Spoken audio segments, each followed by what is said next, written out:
Good morning. Welcome to Relaxing Painting with Dyson Dungeons. Dyson Dungeons is a streaming show, and we feature a Dungeons and Dragons show every Sunday live on Twitch at 2 p.m. Eastern Time. Watch it, it's wonderful. We also do a painting show. Most of what we do is paint sets for our show. For example, things like this. It's a corner piece for a dungeon that we did last week.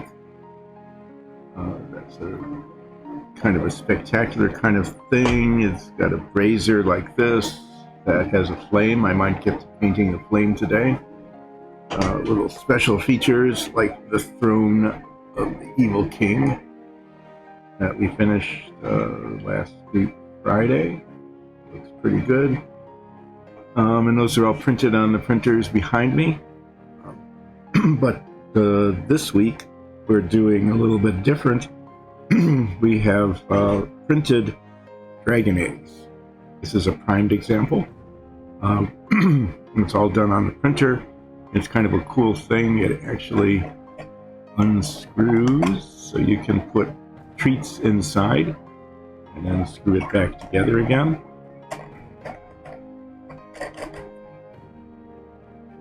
The scales line up nicely.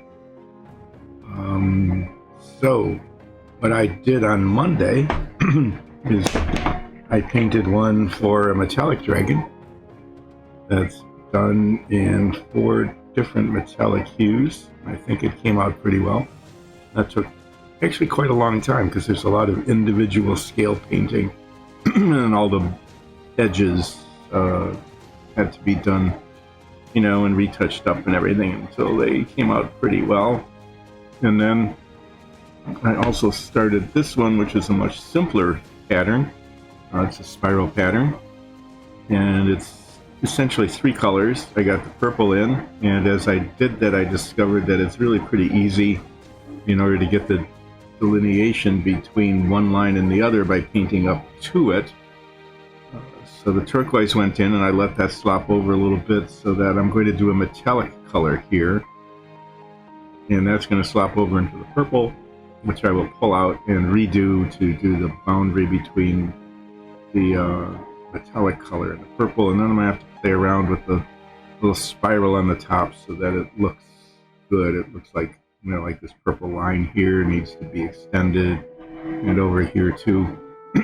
But we'll play with that at the end when I pull the paints back out to do touch-up.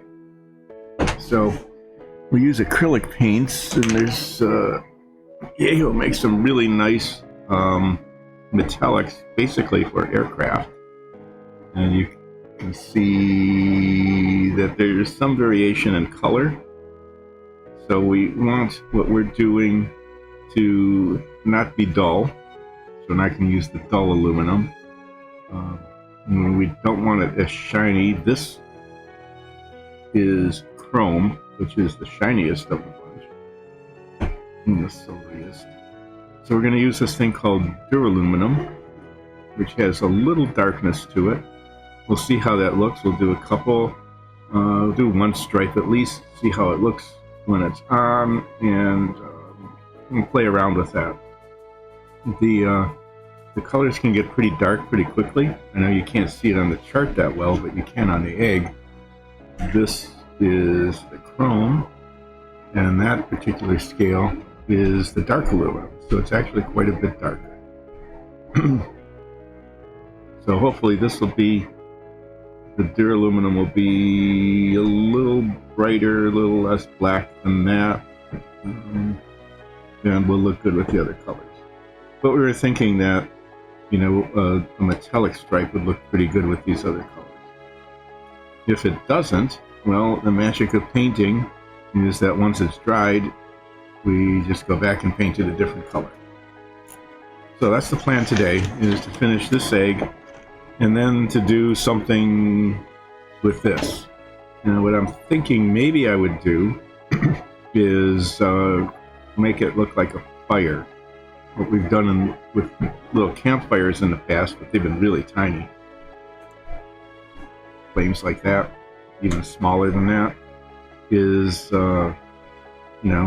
yellow, kind of flickering up, and then some orange, and then some red highlights at the top. I'm not sure if it's going to work on this though, because we don't want the whole top to be red. That would just be dumb.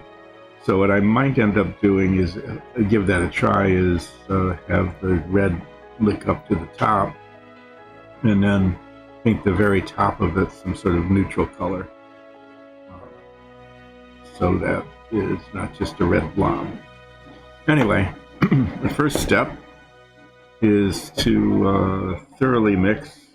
The duraluminum has been sitting around for a while. All the metallic bits settle. So these bottles have a nice little ball bearing in them. And you will hear that clicking away as I shake it.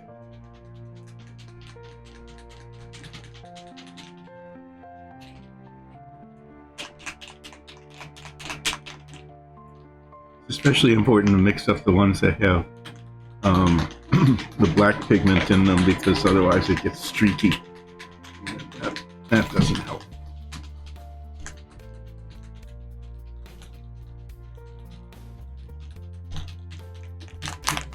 So this paint goes really a long way. A little bit covers a lot of areas. So what I'm going to do is just squeeze out like a drop of it, because I just want to do one stripe to see how it looks. I don't really want to paint the whole egg and then have to go back over it. I'd rather just do one stripe and go back over that if it's necessary. So there is a drop of duraluminum.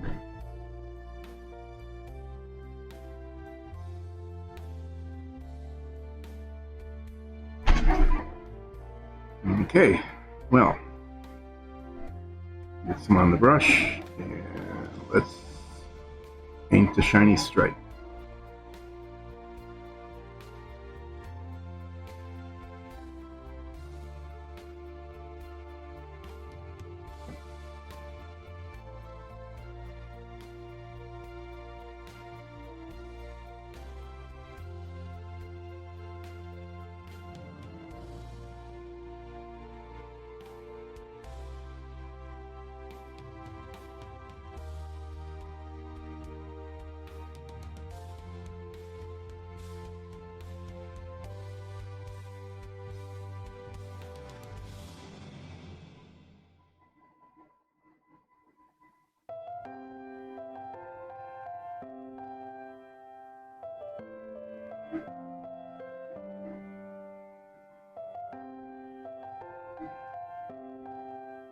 Take my glasses off here. They are trifocals. And finding the exact spot it focuses is also pretty hard. Fortunately, I am nearsighted, so I can see up close. Can't see far away, so without my glasses, I can barely tell that there is writing on the screen up there. So if there's anyone in chat, I can see a line of things that look kind of like they should be letters, but I can't read it. So every now and then I'll look up, and if somebody's saying something, I will do my best to find my glasses and say hello.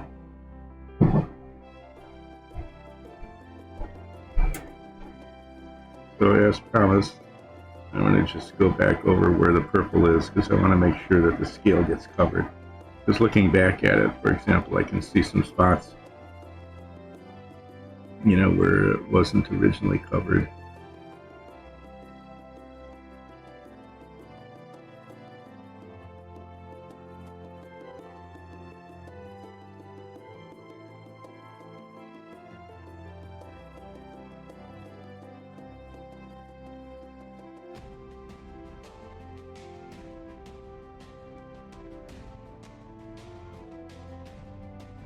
Wanting to get the raised edges of the scales, making sure that they're painted so that when I go back over it with the purple, I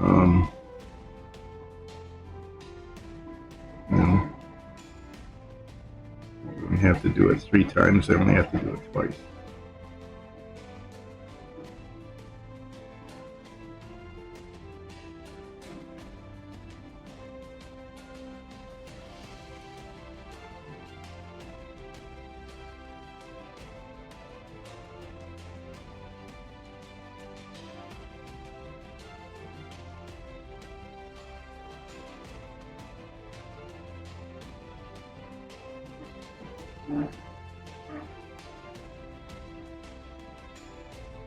So we have to ask ourselves, how does that look? It's definitely shiny. So it stands out. And we can compare that color to the chrome on the other egg, and I don't know if it shows up on camera very well. I guess it does. You know, it's darker. It's not as dark as that dark aluminum color, but it's toned down from the chrome. So I think that looks okay. No magnets on the bottom of that. It's attracting all the metal. I'm gonna have to set this down and release it. Nice magnetic base. Attracted a paper clip, and this is interesting. This was our test pool for the Necromancer set, just bottle cap, trying different colors in what's called realistic water, which gives it a wet appearance. Anyway, that's a different show. So, being fairly well satisfied with that, we'll go ahead and paint these other stripes, and then there's one last thing to do before we go back to the purple to do all the touch-up. We'll get to that after I get the silver in the duraluminum in on this particular set of scales.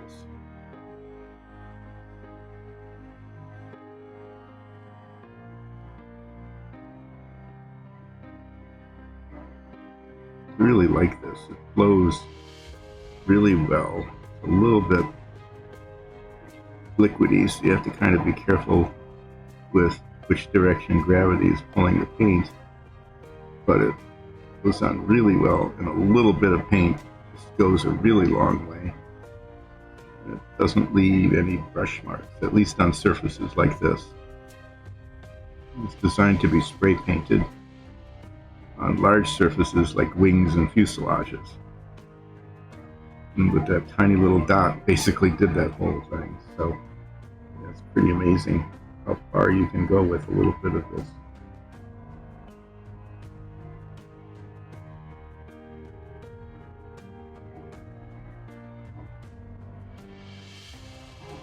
So again, I'm intentionally painting into the purple to make sure that the raised side of the scales are painted the color I want.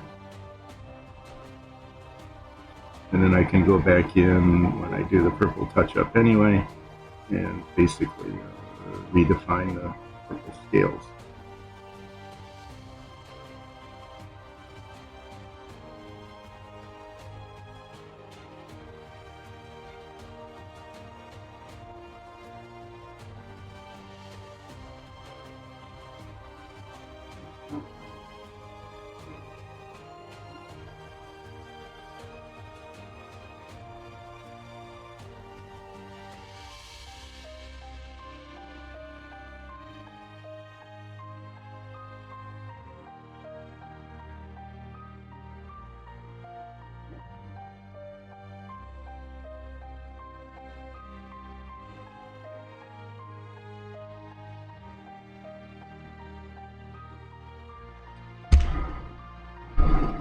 This way a little bit further so you don't have to lean over the bench so much.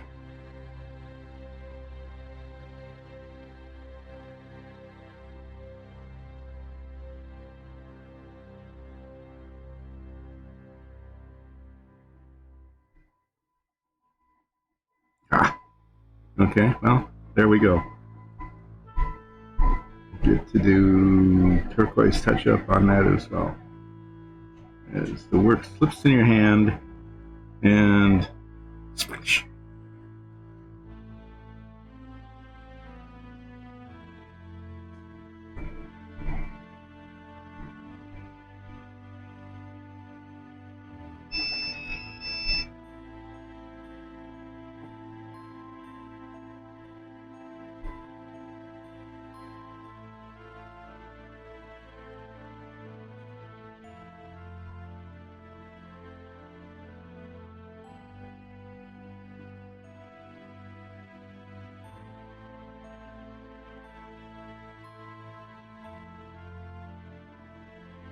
drying up in there, but basically one drop of that paint did 2.5 lines of scales, so that's pretty efficient paint. So we'll get ourselves another drop and finish up the other 2.5.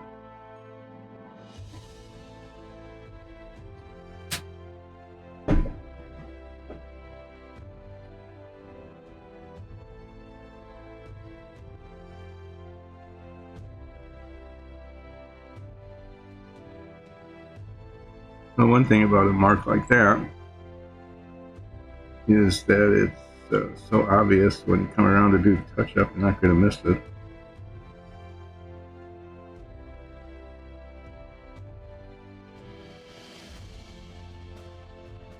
Not like a little dot or something that you go around and not see until you say, oh, I'm going to put this on display because it looks really cool, and then everybody goes, oh, look, there's a spot there that you screwed up.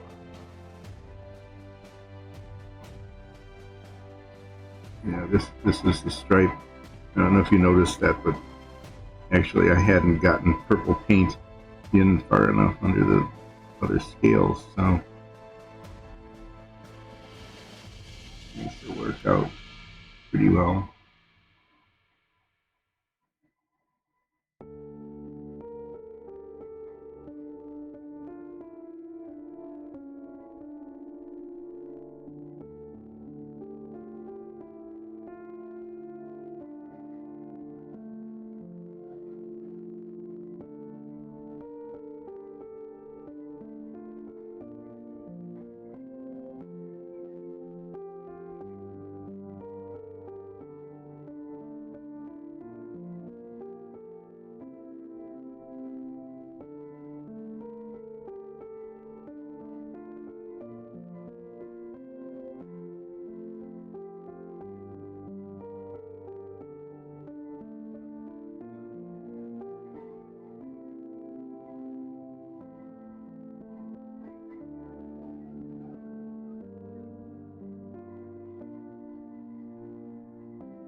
So as we go on to the next one, oh, nice, right at the end, got careless,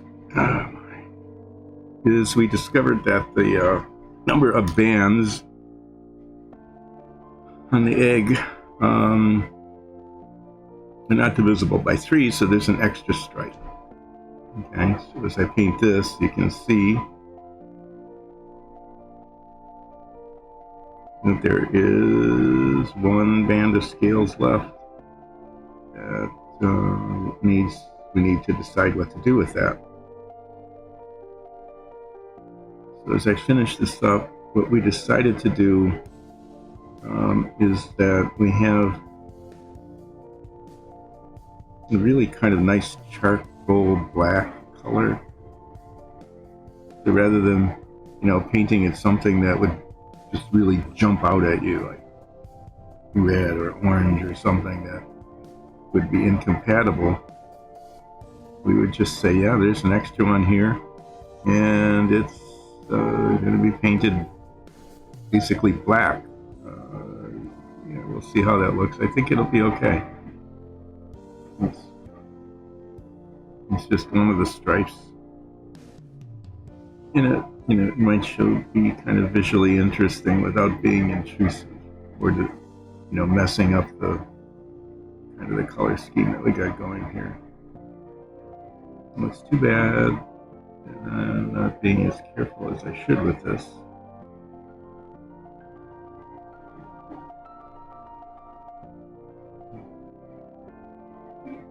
I mean, I knew I was going to be painting in the purple, but, a little aquamarine turquoise blot there, and wherever it was,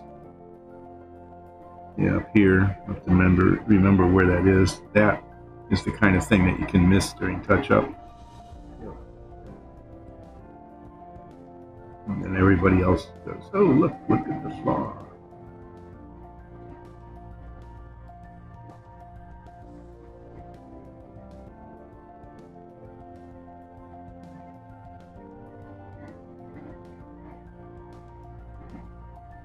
So here, what I know for sure is that after I paint the black in, it's going to come down on top of the silver, the silvery color, the duraluminum color. So I know that I'm going to have to do a touch-up along this whole seam here.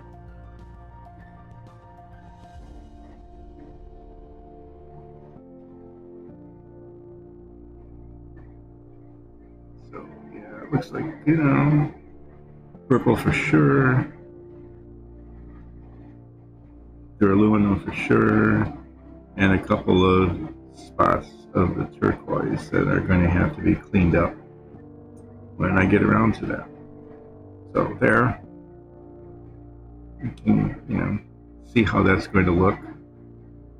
I think the metallic is kind of nice. Shows up nicely against the kind of flat finish of the other colors. So I'm going to clean this brush.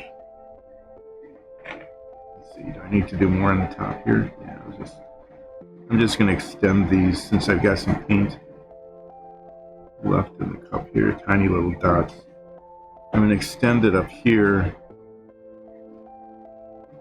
into the top spiral, because when I start playing around with that, this purple has to come up further, that purple has to come up further. This color will already be in, and we can see how the other colors look against it.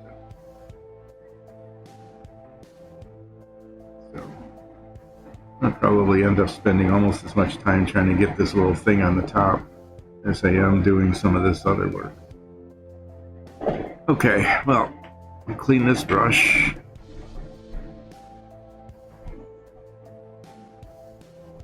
And find the charcoal color.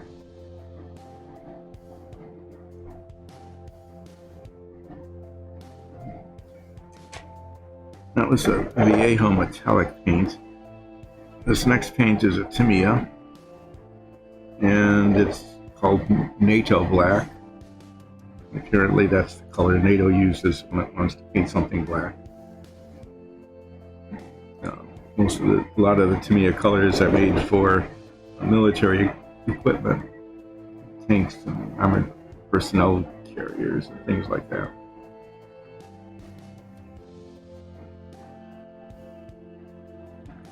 So we'll shake this up, and we're going to paint that stripe black, which of course is going to go on to the duraluminum color. By then the duraluminum will be pretty well dried, and I'll go back to the purple and touch that up, and then the over the turquoise and then the black again if I need to. And then play around with this thing on the top and see how the spiral turns out. So instead of dropping a drip into a cup, these come in bottles. So I'm just going to use the paint that's in the cap. No sense wasting that.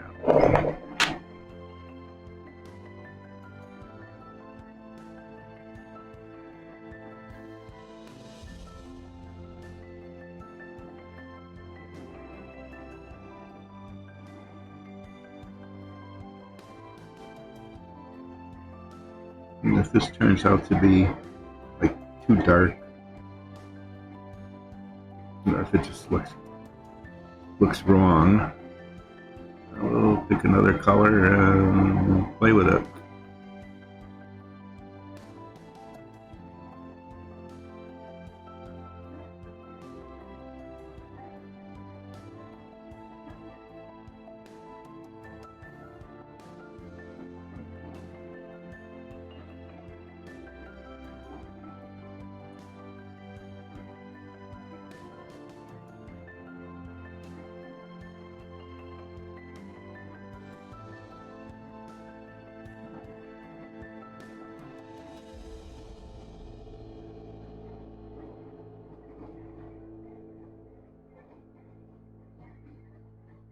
Okay, well this paint is much more viscous than the aluminum. So I need to get more on the brush more carefully.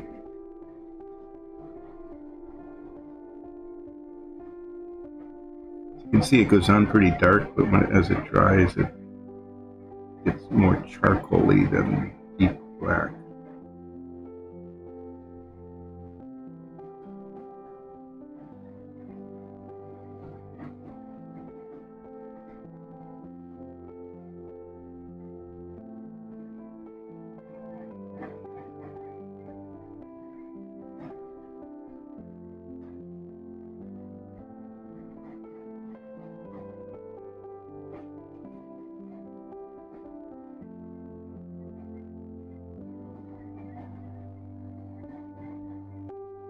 I just need to load up the brush a little more often. The scales here at the top don't really conform to a very neat spiral. Like this one, it's a big scale, and if I were to paint that all turquoise, it would look kind of cloudy. So I'm going to cheat and just paint it like half and half.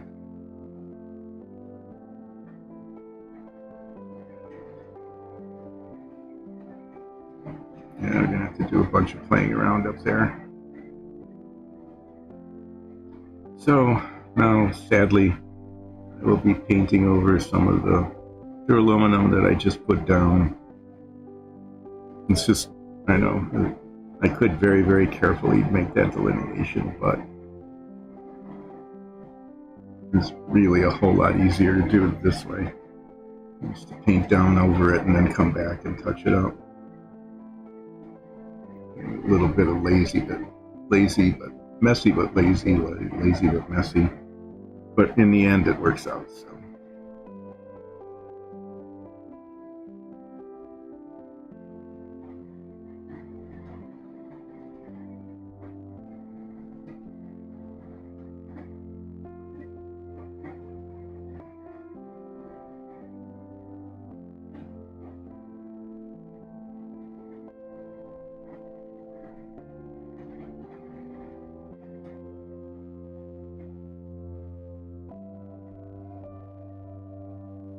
Wow, this paint is really different than the duraluminum.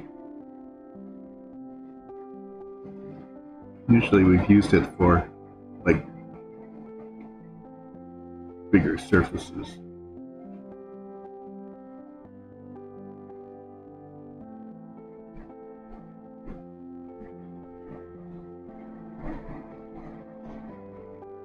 Use the paint out of the bottle. A little less viscous and sticky. Yeah, that works a lot better.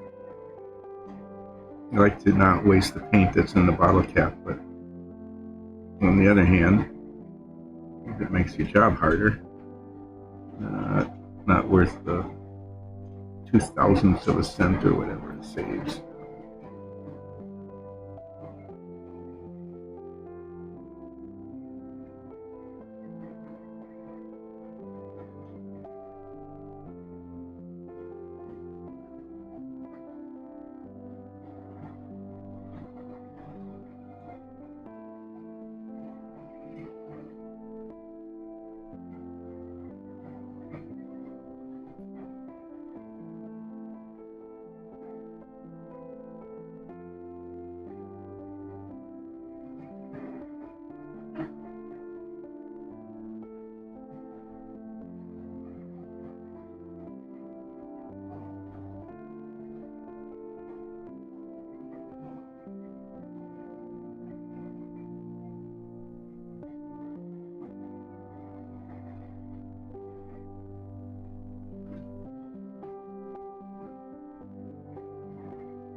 It's always interesting with these darker colors. You think you can get everything covered, and I'm not sure what happens if the paint kind of pulls apart as it dries. It's a viscous paint, but there's always, no matter what color it is on what surface, there's always little dots that didn't get the color, and the primer shows through.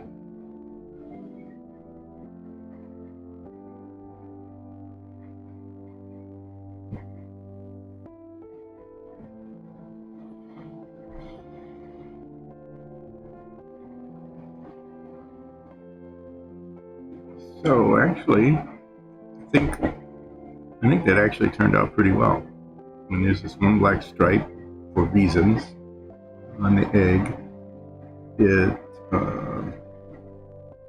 doesn't really jump out at you, so it's not distracting. In fact, if you were to look at it, you might not even notice it was there for the first time. Yeah, I think that was a good choice. So whoever suggested that, thank you.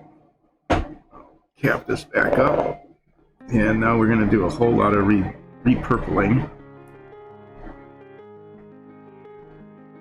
because when we did the silver, we intentionally painted up onto the purple. So do a lot of repurpling, and then do and necessarily we need to do some of these silvering, a couple of spots of turquoise where things just got out of hand, and then figure out how to make the spiral look good.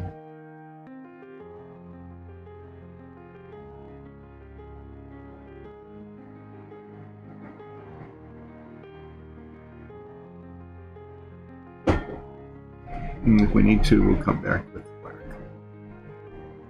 So this touch-up will probably take, I don't know, half as long as it took to do all the rest of it.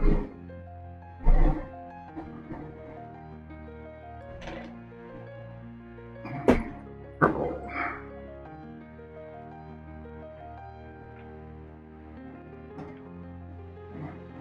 This color is okay. Give that a good shaking. Yeah, the duraluminum is nicely dried.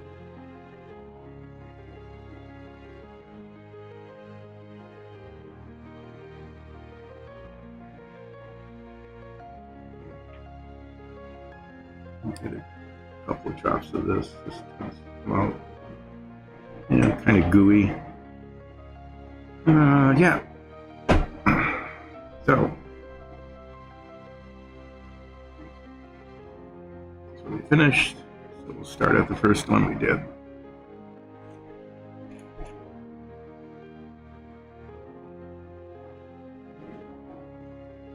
And magically,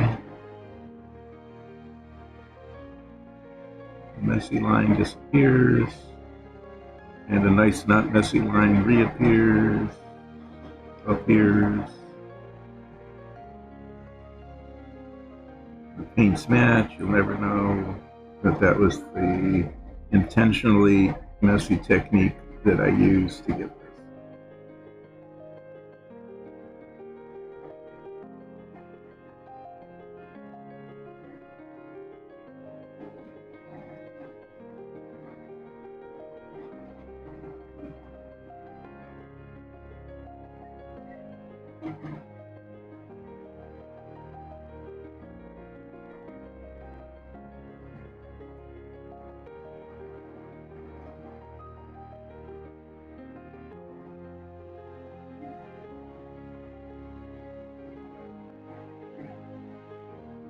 Going near the bottom and the top. The scales are less distinctly printed. So sometimes you just kind of make up where the boundary is.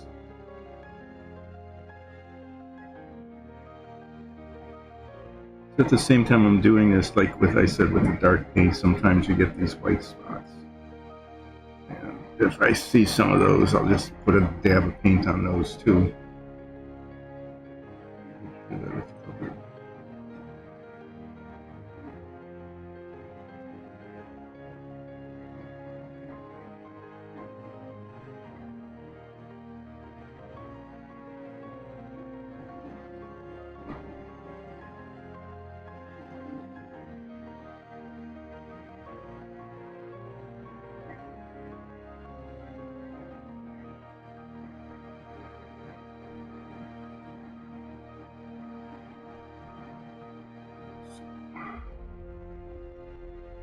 This purple one up just a little further.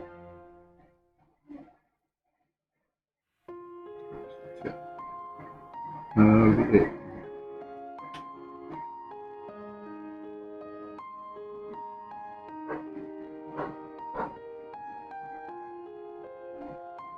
Yeah, we go on to the next one. Anyway, once that dries, right now it's got a sheen on it. It looks kind of crummy. We'll come back and show it to you when it's dried.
That's how that looks when it's repurpled. It comes out, I think, pretty nice, you know. Good color combination. And the metallic was working out really quite well.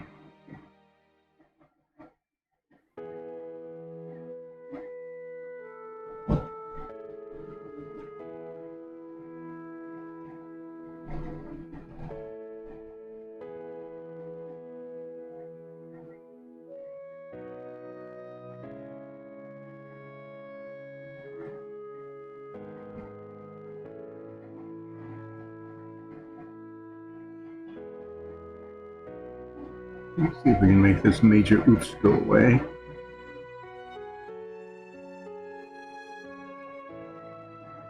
Yep, well, it's gone. I'll have to come back, you know, when I do the turquoise touch-up, it'll take care of that.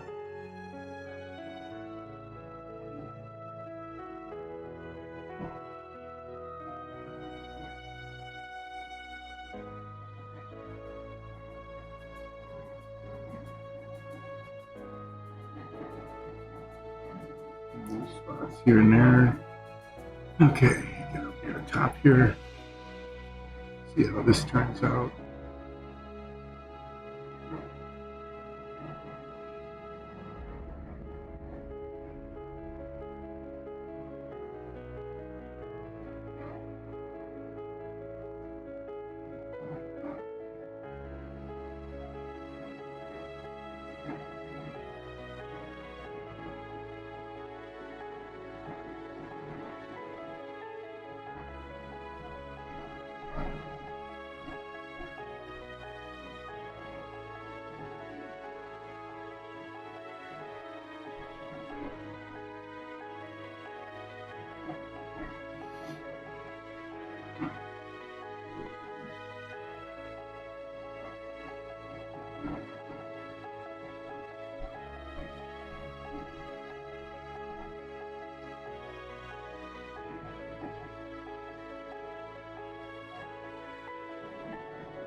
Two more purple stripes.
So up at the top here,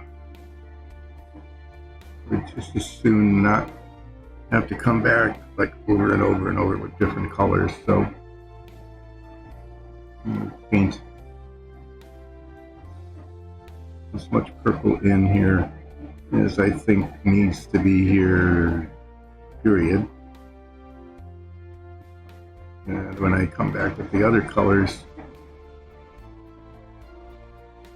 I can always paint over it a little bit. But then I don't have to do purple again. And I paint a little further.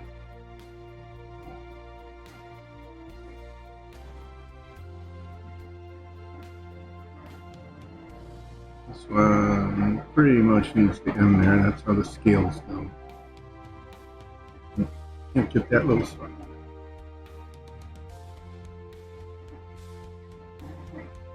This one will have to come up quite a lot. And it looks like the very tippy top will probably be that silvery duraluminum color, but I think that's okay. That's a decent looking color. You know, why not have a shiny spot on the top? Okay, well, we'll get to that when we get to that. Let's see, that's the last purple stripe. Let's do this.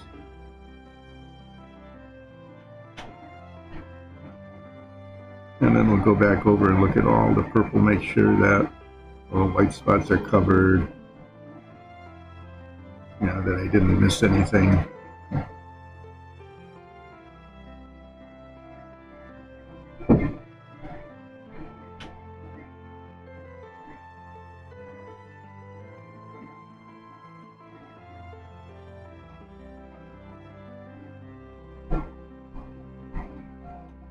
Look at it from the top. You know, there isn't much of a seam. top and the bottom of the egg, but you want to make sure that, you know, that that's covered too. Anyway, let me finish this stripe and I'll go back and do that.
Nope, I've been neglecting the chat channel.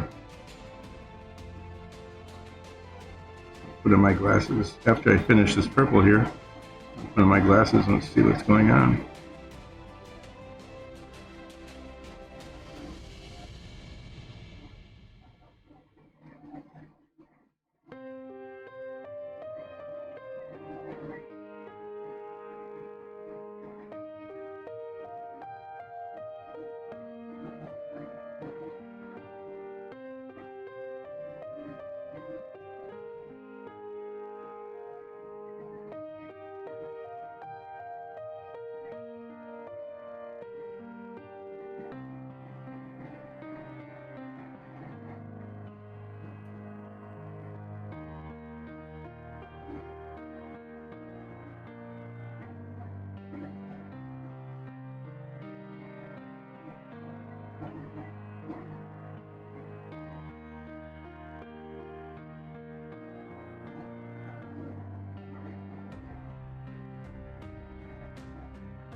Okay, well,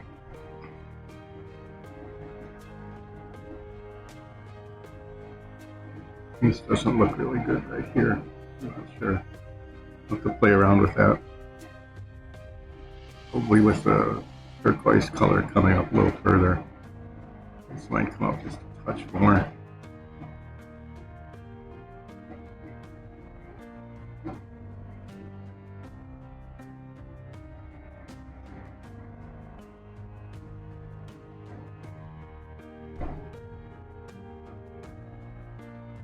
Okay, well, that will be another challenge. So I'll clean this off and see what's going on here.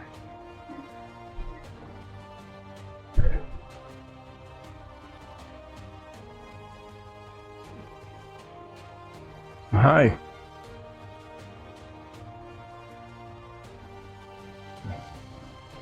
So thanks for joining in. Doing really quite well. Painting eggs, something a little different. You hadn't seen this before. This was the one I did on Monday. This is metallic dragon egg. That one took a little bit of time because each of those scales, you know, a lot of individual painting.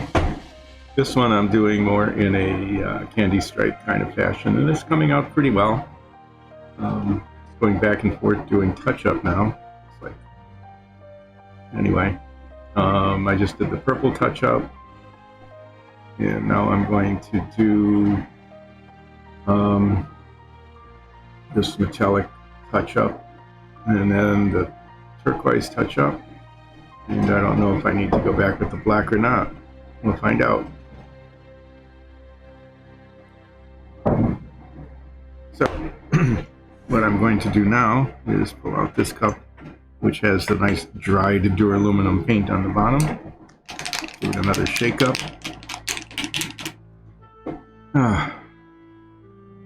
Okay, we'll see if that purple paint is still alive. Just looking at the spiral on the top, and it looks like it really should go there, a little further over. Maybe turquoise come up a little bit in here.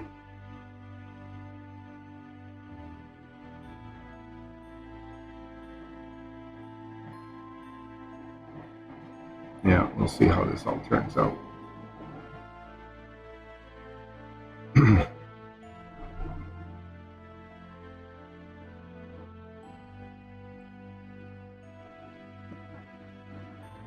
So we'll clean that off and bring the duraluminum back out.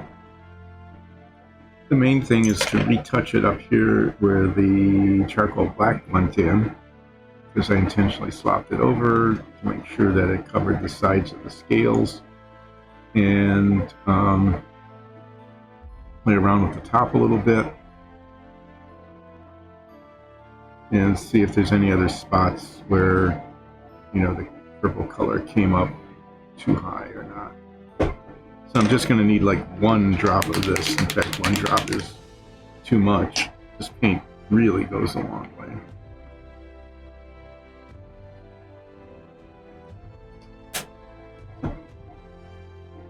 So, put these eyes back on, and we'll start up here and clean up this line.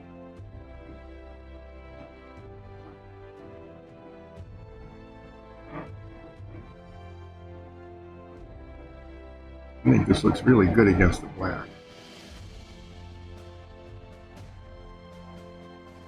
If you remember that, maybe we'll use that a combination again sometime.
Decide how to make this spirally thing look at the top here.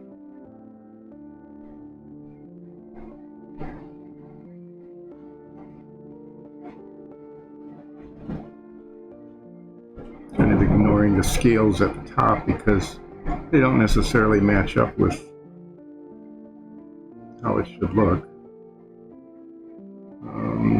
Actually, that's coming along pretty well. Just need to do a little turquoise touch up, which is the next color anyway.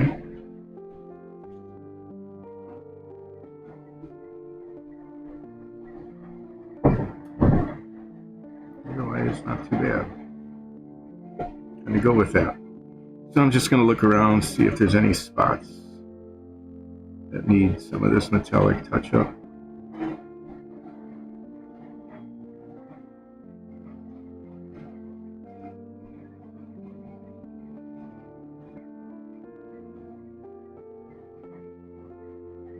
And if not, I'll pull out the last color, turquoise color, give that a go around, and maybe this egg will be done. And I'll go on to the next one and see if the color scheme that I was thinking about comes anywhere close to actually not being done. We'll see.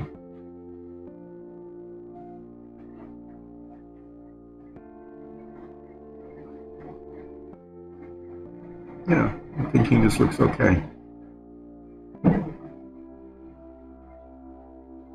So, we'll let that just sit there. It'll dry in the bottom of the cup and flake off later. And I'll pull out the turquoise color.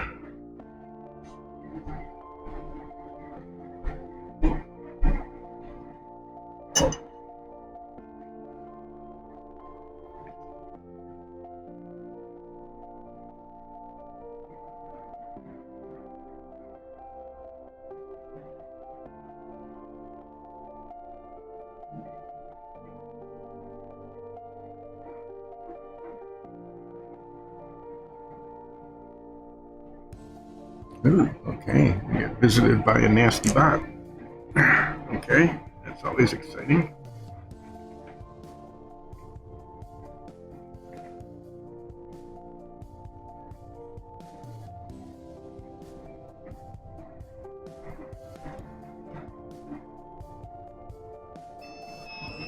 So, let's stir this up.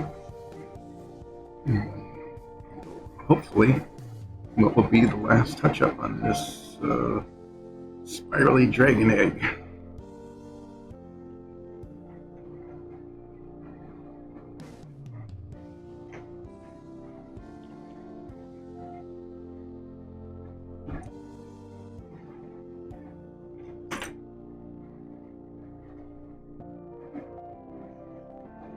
So we know we've got that spot here. I wanted to catch this one right away.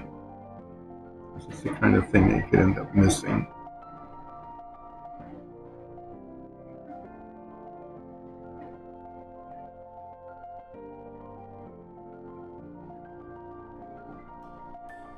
And yeah, that's that spot. That was a slip of the brush.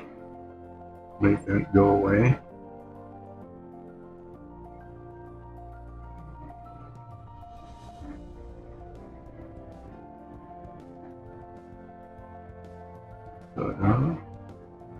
And let's go around and put some spots there. Seam, we'll check the seams as we go around. I didn't do that the first time, but then I started noticing it.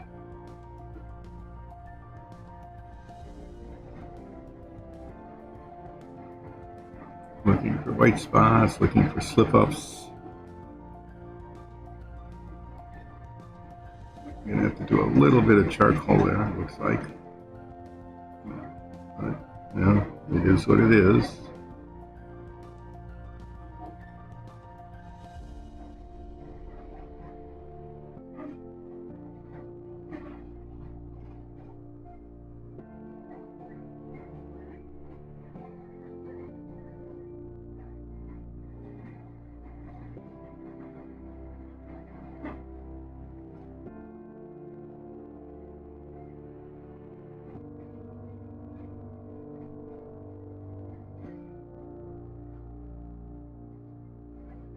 Let's see, do a little bit of touching up here, just a little bit of turquoise there. Make that look good. Make this a little bit bigger. Take the top.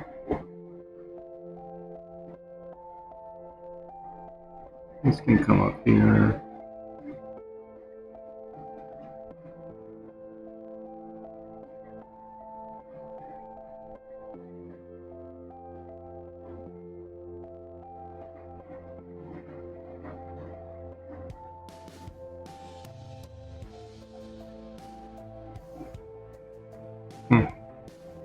Yeah, it's actually not too bad up there. I can live with that. So I'll go around just one more time with the turquoise. See if there's any other spots that got missed.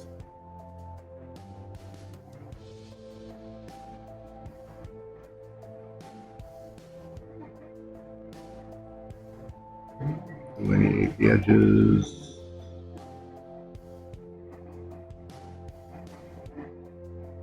I think we may have a successful egg. I'm seeing a couple little spots that could use a little purple touch-up, some white that came through. We'll see if my purple's still alive. If it is, I'll use it to touch them up. If not, I'm not going to bother squeezing out another little bit just for that. Yeah, there's still some left. So, see if I can find those spots again. This one.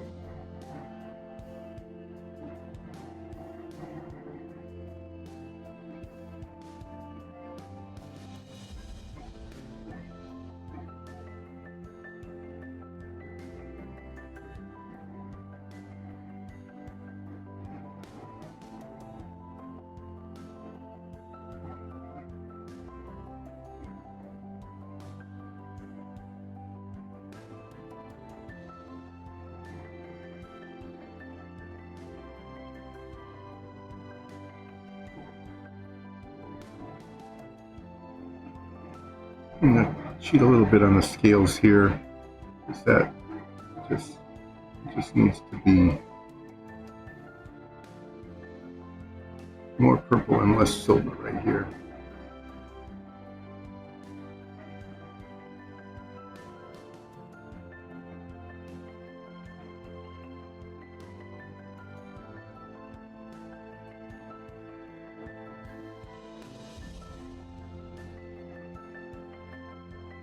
Just that bit.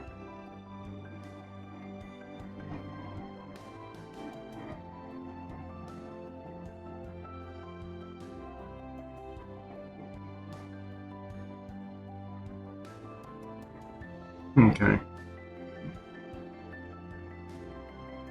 Let's see if the turquoise is still alive. This is it. Just seeing little spots here and there that could use a little bit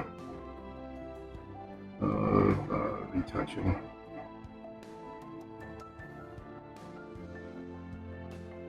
I don't want to get too silly about it, but you know, a spot that looks like it's just wrong.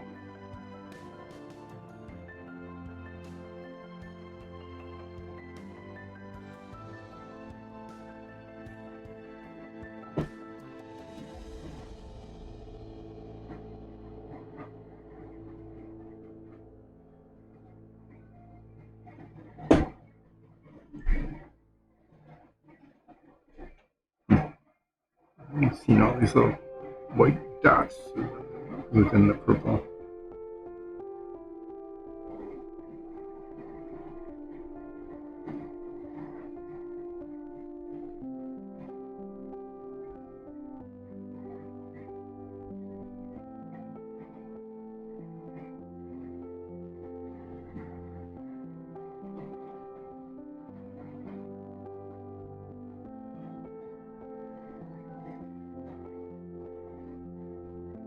Okay, well, there is a striped dragon egg.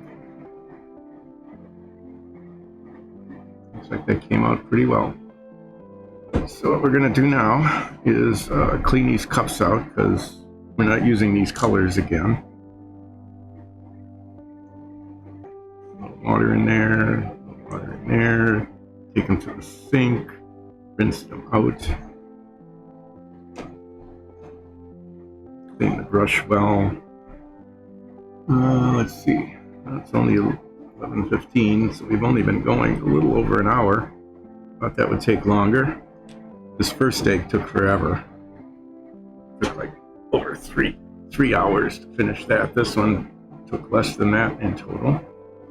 But this one's coming off the sticky tack. Okay, and the primed one is going on.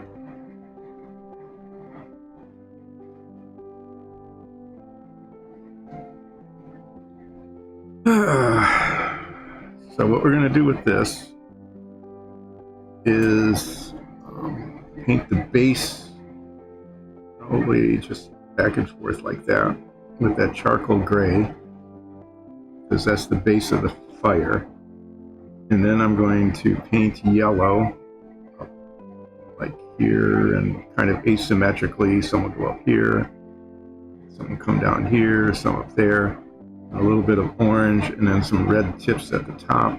And then at the top I'll paint it something, I'm not sure what. And we'll see if it looks okay. I mean, if it looks okay, that's fine. If not, then we get the primer out and respray the whole thing.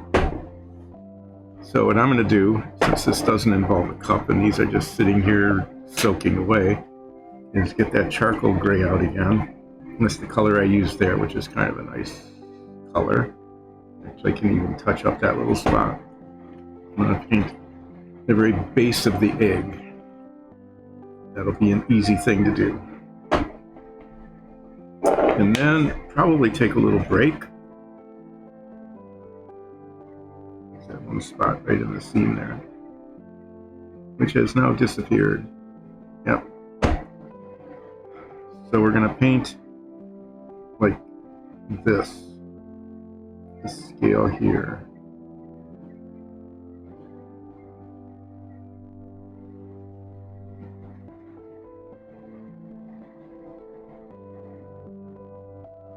Which will end up looking, pretty symmetric, but we'll ground it, I think, even though it's, it'll just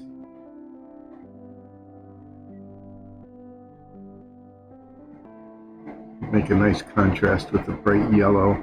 That will probably take the better part of 2 or maybe even 3 coats because it doesn't cover it very well. This one will be a little challenging because the yellow and the red, although they're very nice colors, are not very good coverage colors. But I think painting the bottom of this dark color will make it look pretty decent.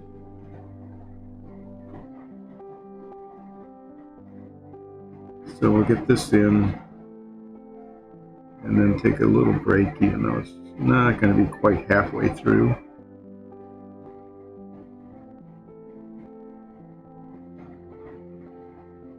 And then paint the bright yellow base of the flames. Now one thing I might do, once we have this brazier fire, is I'll have those colors out anyway. That's been waiting for a while to get painted, is I'll get that done at the same time.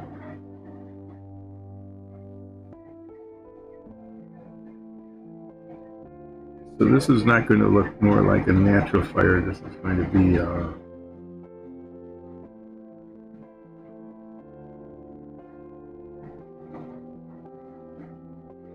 dragon egg version of a fire. The brazier fire we want to look like it. And that's got, nice points that one can highlight with the red tips. And then you can bring the yellow and the oranges down into these crevices and cracks. With the egg, it'll be stylized fire.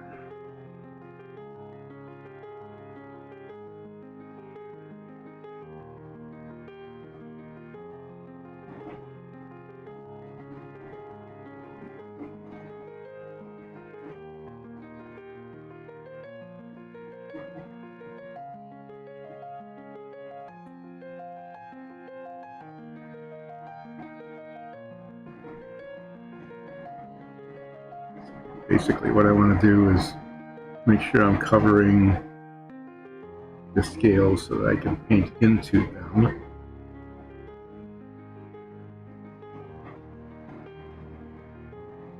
This won't be as hard as the original dragon egg, the metal one, because I'm not painting each individual scale, but the boundary layers, yeah, we'll see.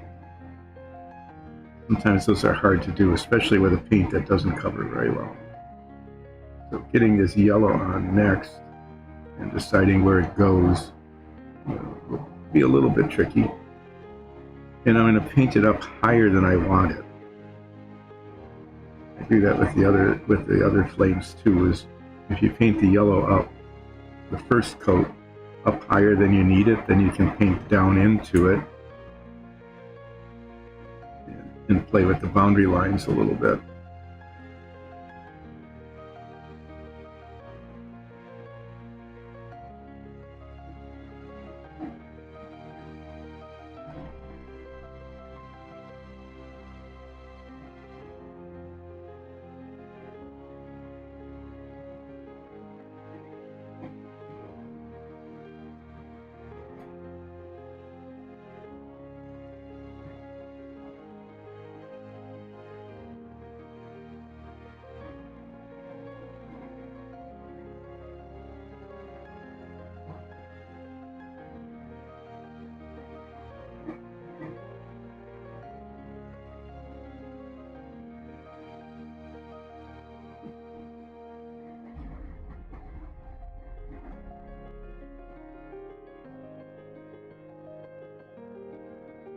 Okay, so it looks like, you know, there are edges I can work with the yellow paint.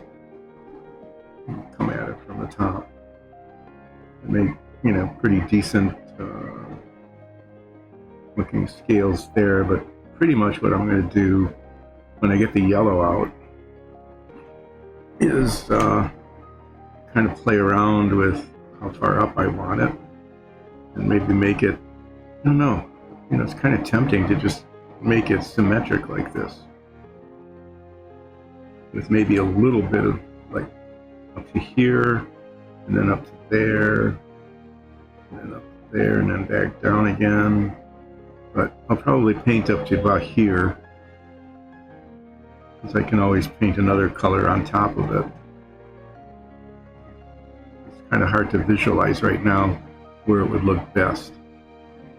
I know I want the red to be like the tips of the flames up here, but it might actually look kind of good, okay, if I do like this instead of trying to make it look like a real flame, you know, where there'd be a red tip here and a red tip here, but yellow or orange in between, where there's a lot of variation, is to really stylize it and just do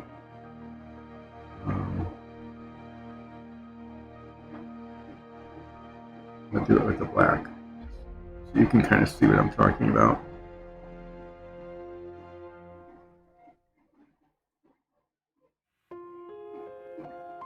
You know, like points that come up like that. Maybe not that high, maybe here. Like that. I'll go higher because I might want to paint over it. And I'm not sure if I'm going to be using 2 shades of orange or just one. In terms of the banding.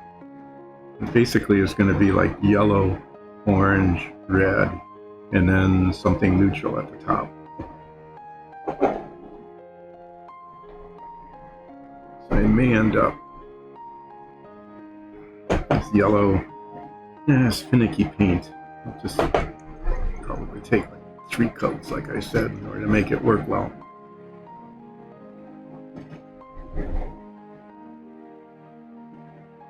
So we will mix that up, shake it, stir it with a stick, whatever it takes to get the pigments mixed around in there. And then I'll put some yellow on here. Hopefully not make a mess at the bottom. Come up to about here, which is higher than it will end up probably by at least 1.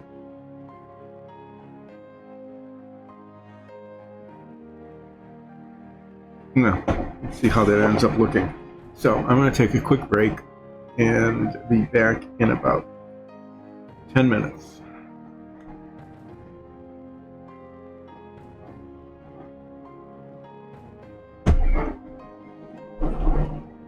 Clean some paint cups here.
So, almost back.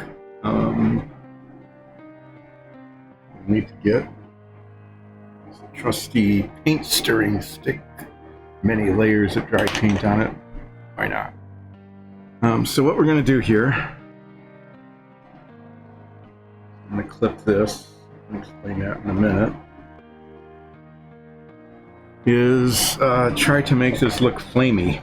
We'll see how that works. So it's going to be yellow licking up, and then one color of orange or another. I've got choice of those two, and then nice and red at the top with the flame licks at the top.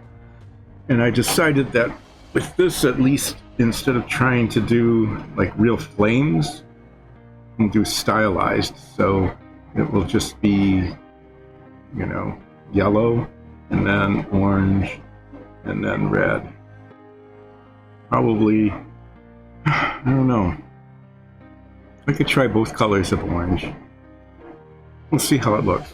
And if it looks terrible at the end, we'll get the can of primer out and respray the whole thing, make it look gray. And there it goes. This is a flame for a brazier. The brazier is pretty cool looking. That goes with one of our dungeon sets. The flame itself goes here.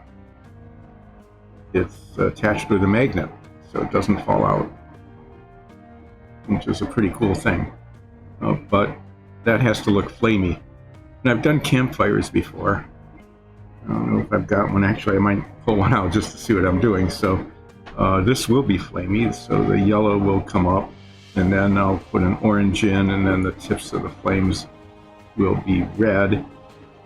but you can see, like, you know, it's not going to be symmetric or even all around. There'll be an opportunity to really kind of blend the colors together almost. In fact, I am going to see if I can find one of those other flames so I can see what colors I used. I'm just clipping the tip of this because I need to hold it with something while I paint the bottom of it the yellow color. So I'm going to be right back, see if I can find one of the campfires.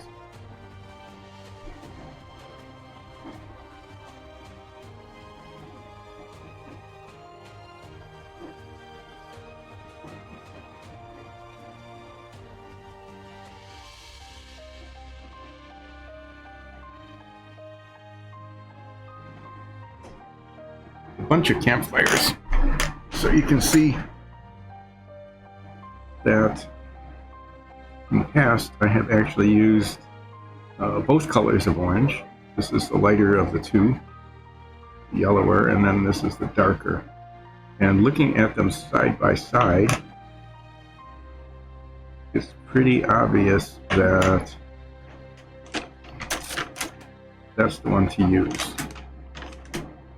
Okay, when you look at this one compared to this one, you can see that that darker orange just sort of disappears into the red, whereas the lighter one is a pretty good transition from the yellow to the red color. So I'm going to make the brazier flame look kind of like these campfires, and I'm going to make the egg look like a stylized fire pattern, or just yellow, orange, and red stripes horizontal around it. If you hadn't seen it before, this is the one I just finished. This is the vertical stripe, spirally dragon egg. I think that came out okay. And the one that I had finished on Monday is the metallic dragon egg. This one was a lot of work, but I think it's pretty cool looking. Metallic colors came out really well. Anyway, I need to get this yellow working. The yellow doesn't cover very well. I'm not really sure why, because of the, I don't know, maybe there's less pigment in it in the ratio to the carrier. Not really sure, but I need to shake it up vigorously, and then I'm actually going to use the stick and stir it from the bottom. So there's two parts to this. One is the boundary between the base black and the yellow. I'm going to use a little brush for that, but then I think I'm going to pick out a bigger brush and just paint yellow into it. 6, 7, 8, 9, 10, 10, maybe 11. What I'm trying to do is decide if they're going to be even bands or not. I think the yellow will be a little bigger, so I'm going to go up 4, up to here, and then do maybe 2, 3 with the orange, and then paint red up to the top here. The whole top might be red. Given the way I'm looking at it now, that might work out. 4, 1, 2, 3, and then red. Yeah. So then the question comes, do I do like just a stripe like that, or do I make it more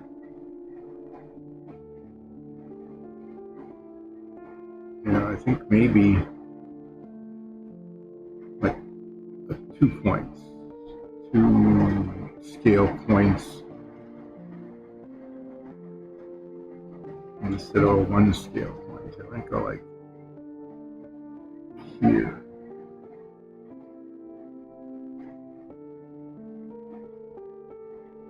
Down here, and then 1, 2 up. I'm going to try that. I'm going to paint that and see how it looks. So first of all, we'll stir this up, see if we can get enough pigment into the base of it so that it covers.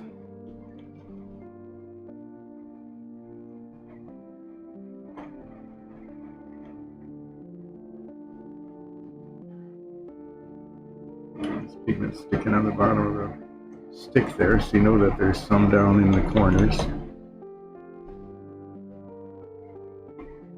Used up more of this over time than I thought.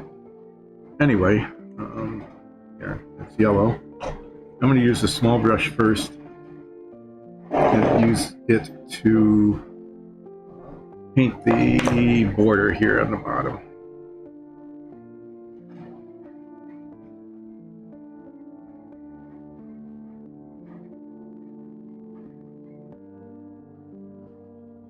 This will be, this will take a while.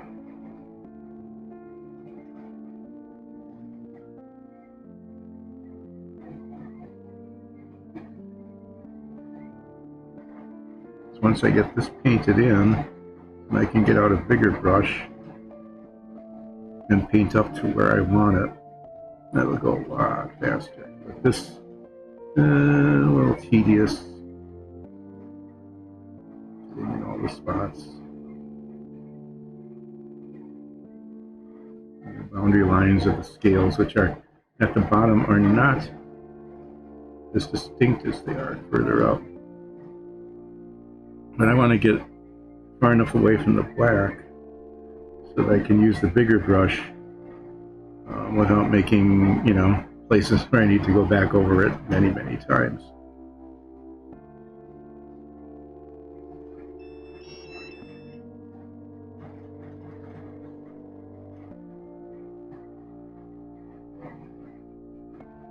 Am I in camera? No. Okay, there.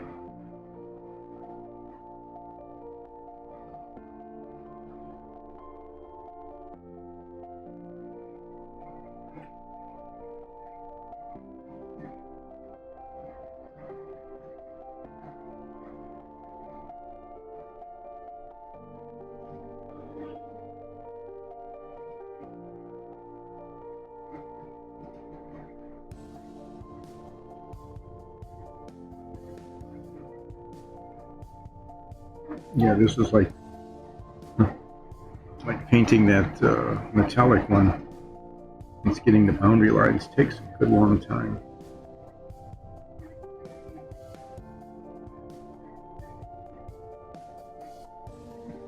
It won't be quite as much because there's just, as I was saying, I'm going to be painting basically horizontal stripes. Because diagonal stripes, the swirly stripes, were really easy to do. That was surprisingly easy. This won't be quite as difficult as the metallic dragon egg because there's only going to be like one boundary at each color level. The top of it's not going to much matter. It's just painting down into it. It's going to make any difference.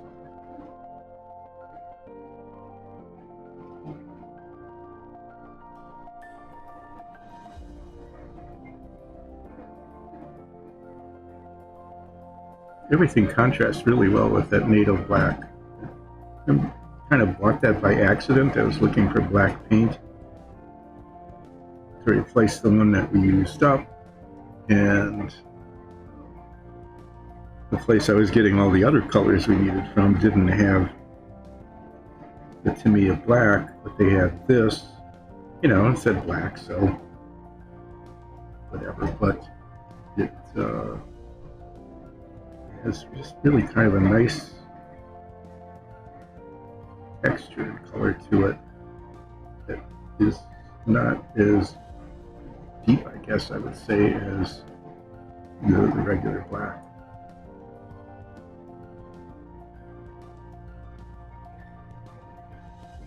So we started using it with some frequency since we got it.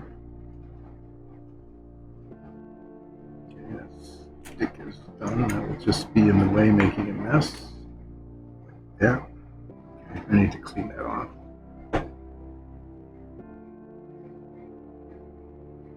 That was badly done. Let's just say that. That'll be something to do later.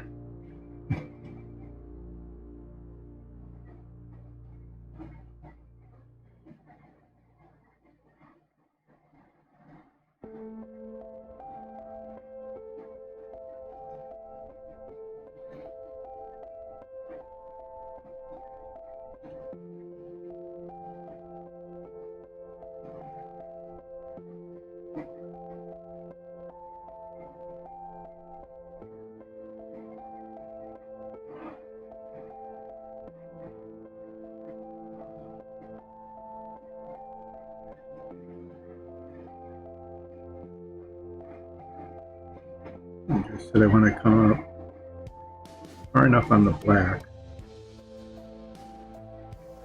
so that I can use the bigger brush later to paint up to where I want it to be.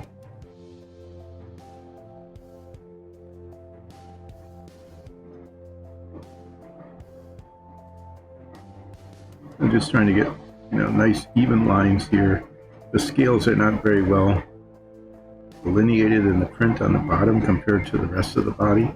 So I can be a little bit arbitrary about where they are. But sometimes with a line, it's more important that it be straight than that it be exact.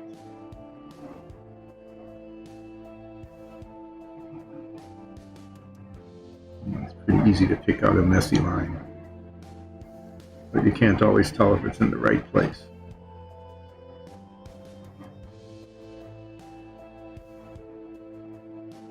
Okay, so looking at this, it's going to need 2 coats. So actually, I'm just going to go around and put that second coat on while I've got this small brush out. And we'll see. Sometimes with a larger brush, you can get more paint on it.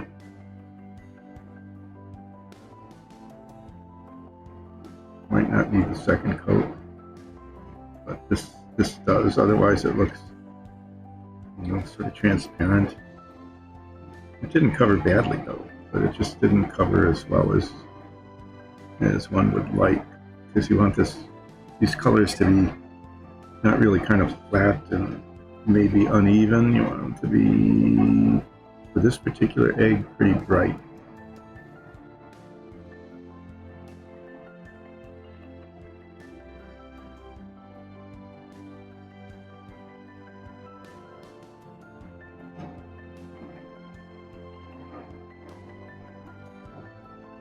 Since I'm not getting right up to the edge, those are pretty well delineated, this can go actually pretty quickly.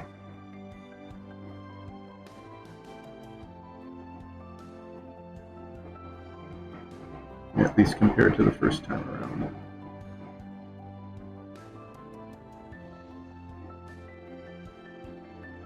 Hopefully, putting a second coat on, I'll be able to tell when I get back to where I started,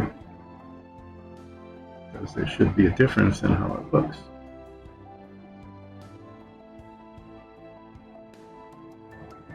Yeah, and it was right about there, so yeah, the second coat's working.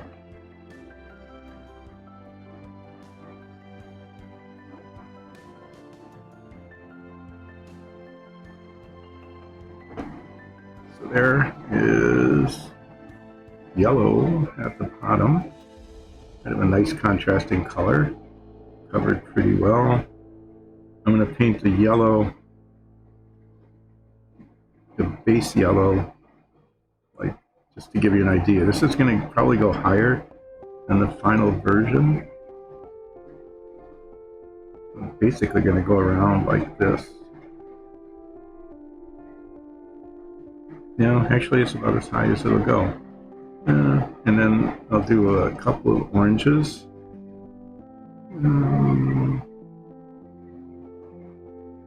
Yeah, the alternative is to go like this. Well, we'll see. When I put the orange on, I can paint the orange down to here, and if it looks like there's too much yellow and not enough orange, then just repaint it. But before I do that and give up the small brush, remember this guy? I'm going to do the yellow coat on the bottom of this, what will be a flame. I'm going to paint the yellow up really pretty high. I mean, way higher than it will be when it's finally done. And just to look like at this flame, I actually painted the yellow all the way up to where the orange was. But if there's yellow underneath, then I can, highlight it with the other darker color later.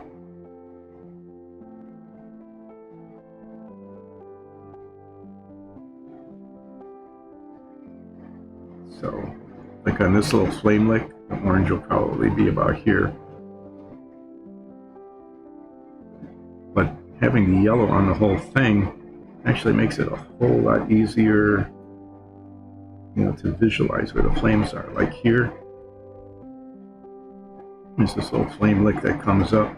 Orange will probably be here on this little bit of flame, but might not even start until up here. And this, the next part. And again, if it doesn't come out looking flamey, let's go back and keep painting back and forth until get it to look like plain. First of all, we'll get this yellow on. It'll require 2 coats, so I'm just going to go around and paint a bunch of the yellow, and then paint more yellow. Here's another little flame lick. See, like that tip will be red there, but this will probably still be yellow underneath because this flame goes up much higher.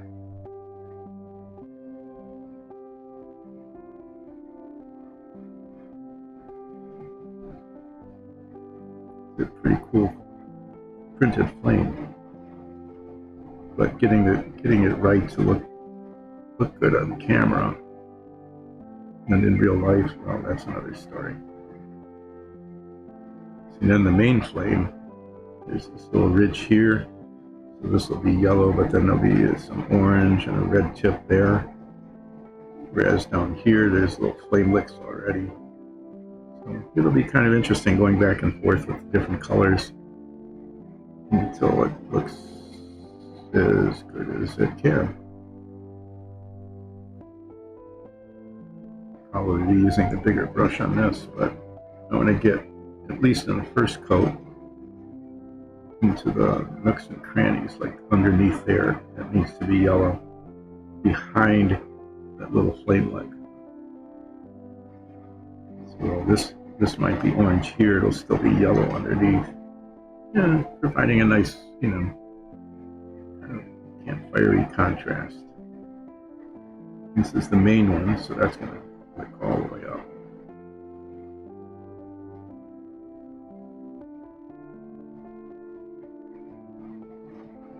So once I get this on, I'm going to wash this brush. Painting down here, I don't want to get too much on the magnet because then the magnet won't hold. I don't want to get to it, so I'm going to finish this and let this dry for a little bit. Just a little while. And I'm going to get out the bigger brush and put a second coat on here because it definitely needs one. And then start painting that other egg. So yeah, I'll just set that aside in its holder. Cap this up for a second. Wash this brush.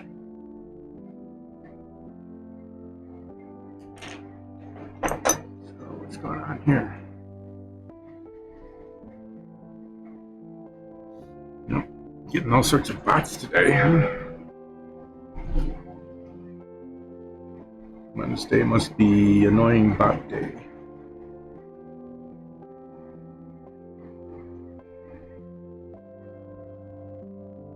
Okay, so little brush goes away. This is a much wider brush. It's got really nice bristles on it. Holds a lot of paint. I'll be painting right from the bottle because the cap paint is pretty much dried out. And we'll see. We'll see if the bottle paint holds up or not. So I'm going to paint up to here. These scales all the way up to here.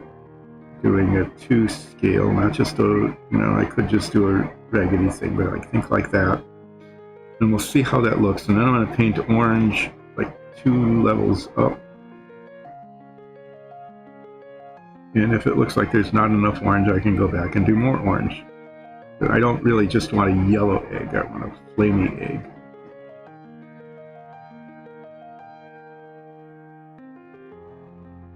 But we'll get this yellow base coat in.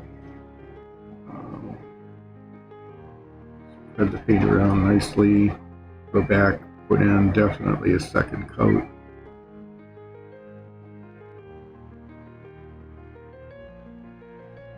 really should be doing this from top down. It's so much easier to paint up into than down to. So what I may end up doing is, once the orange is in, is like overlapping and then going back up with the yellow paint and painting up into the base of the scales.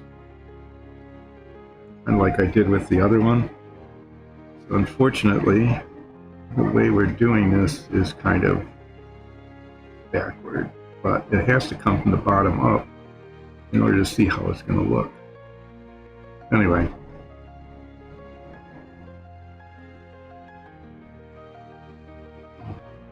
Paint the same surface like 3 times on this egg before we get it right.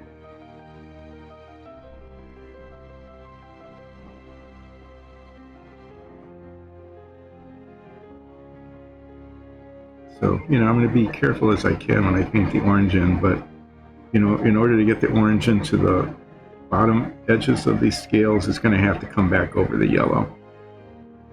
Now, that might not be too bad. In fact, I'm thinking I might actually bring the orange down some, because this yellow is kind of translucent. And it might be kind of a transition color. Just thinking out loud. That if the orange came down some, like 1 scale's worth, and then I painted the yellow back up into it, the orange would show through a little bit. And so the 1 scale border between the orange and the yellow might actually turn out to be like a transition color. Yellowy orange or orangey yellow. I don't know. We'll see. That might be something to work out. Well, let's see. We know that the stripes on the other egg did not divide by 3. So I'm guessing that when this comes back around, I don't know. We'll see. Huh. No, it actually worked out. Look at that.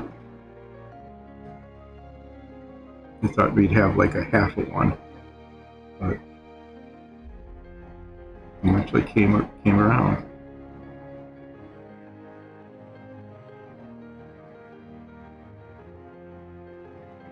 So finish painting this yellow. You can see how the second coat down there at that last bit, how different that looks. So this definitely needs another coat before we call it a day.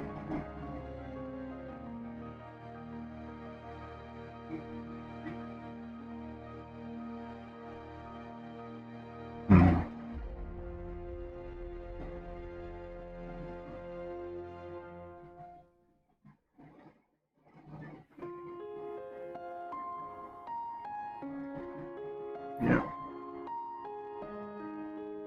And the yellow is kind of nice, but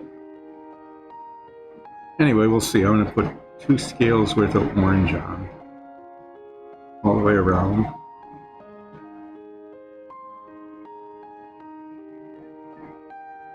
And here and here and here and here. And see if that's enough. If not,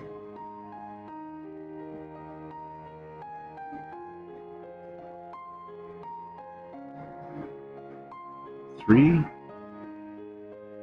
maybe come down into it like this. I don't know, it starts becoming asymmetric then. Okay, I'm going to let that set for a bit, and I'm going to put the second coat of yellow on this flame. As you can see, it looks pretty scabby. So this coat is really important to make the yellow look yellow. And a little bit of variation is okay at this point, but not as much as it was there after just 1 coat.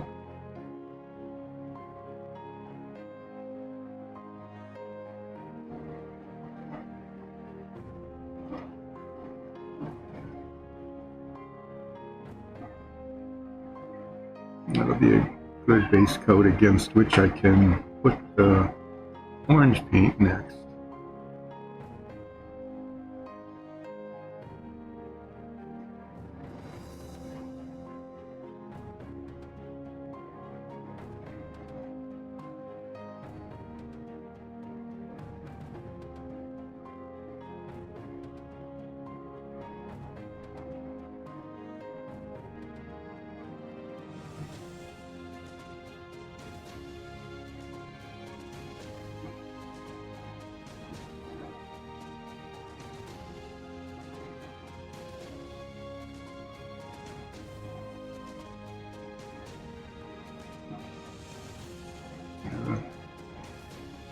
That should be good for that.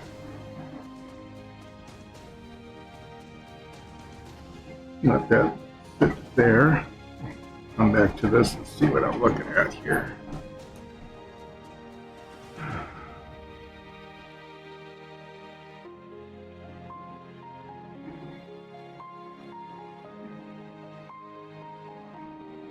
See, if I do orange down to here, if I do orange to here, it works out. If I do it to here,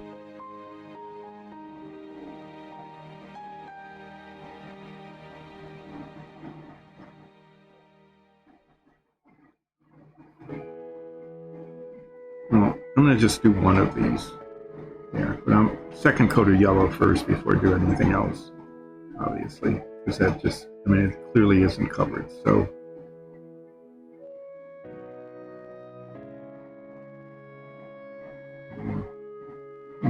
make more yellowy here. See how that looks and see if I need a third coat or not.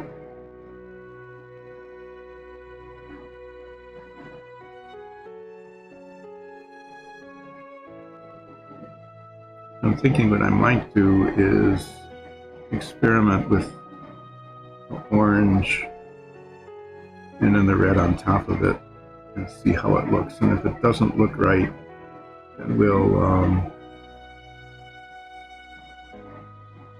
put orange down further. What I'm thinking though is that right now the orange would go like this, but if it goes down one further, really kind of in and out of the yellow. And I'm not sure if it would match up at the end. I could probably count and divide, but you know, why bother? Put paint on and see how it looks.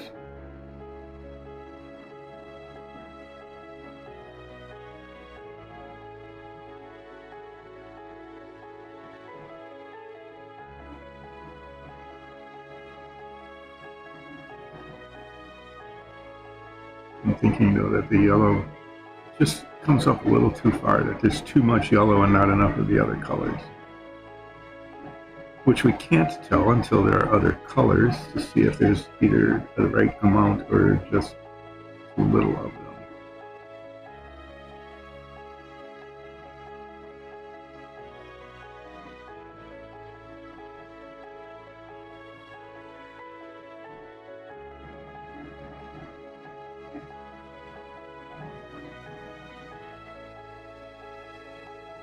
But, you know, the yellow is definitely not going any higher than that.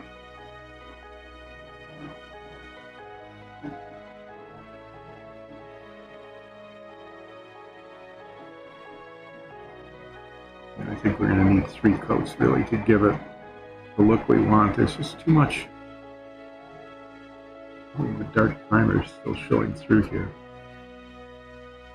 But that needs to dry before I can really tell. I mean, there are parts of it like this that came out okay, and then there are other parts, I don't know, maybe it's the texture of the printing underneath. Just the way the paint was on the brush, hard to tell. What I do know is when I paint the orange in, the orange is going to go down to the bottoms of these scales, and then I'll have to take the yellow and go back up into them, like I did when I painted those. This is going to take a while to set. So I'm going to clean the brush because otherwise that's going to get to turn into goo and be unusable.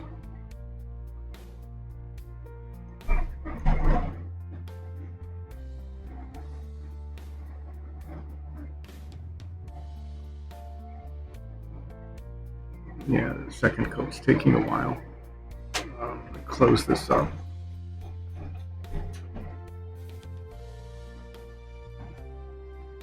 Remove this egg from its holder. I really kind of like that. It really turned out nicely. Lexi's suggestion of using that duraluminum color is just right. You know, it's not too bright, not too shiny, not too dark. It comes in nicely between the chrome and the dark aluminum color. So we'll take that off of the goo here.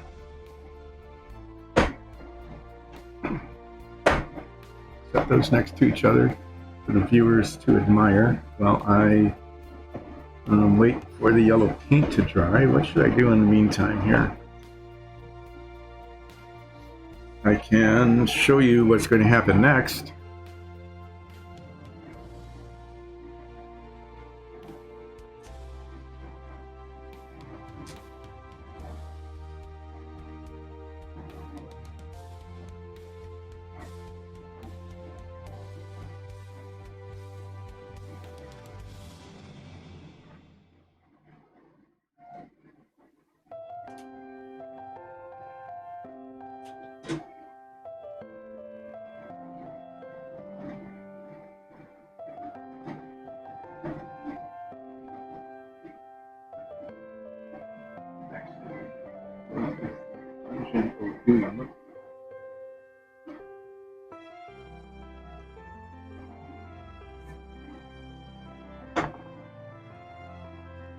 Dungeon of Doom is rough cut stone. This is going to be much less interesting in terms of colors, but basically what we're going to be doing is using this neutral gray color for the walls, which is actually the same color as this with a black wash on it. It looks pretty nice. And then field blue for the floors, and it's really kind of surprising that when you put that blue down and do a black wash on it, it really comes out to be a nice color, and then they contrast with each other. The cool thing about this set, though, is although it's hard to see, this wall rotates. So you're walking along, and there's just, let's see, yeah, there we go. You can kind of see what's going on here. You're walking along, and you say, oh, well, I'm just walking through the hallway here. But then, no, you step on the wrong thing, and the wall turns around, and there is a trap. And either a flame will shoot out of that, or a cloud of poison gas. Neither of which is really a nice thing, right? So there's that. Depending on how the DM wants to play it, you can like either rotate this, but you know, if the players are sitting there, they can see that there's a trap on the back. You can take that off, and then there's a wall that is just a wall, so it doesn't give anything away. And then the players just kind of walk along, and the DM goes, "Ah, you fools! You have stepped on the trap. Poof, you are flamed."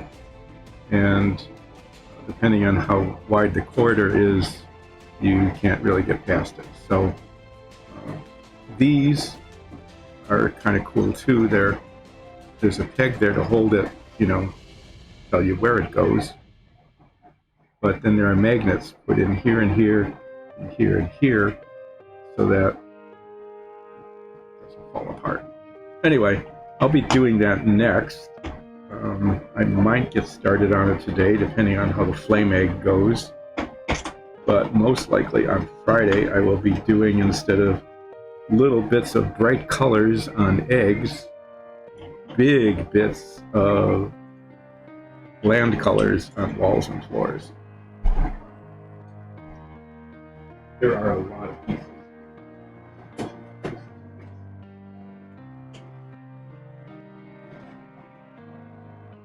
And there's a lot of corners. Corners are just the worst things because there's so much wall surface area. Anyway, yeah, let's see how this paint is doing.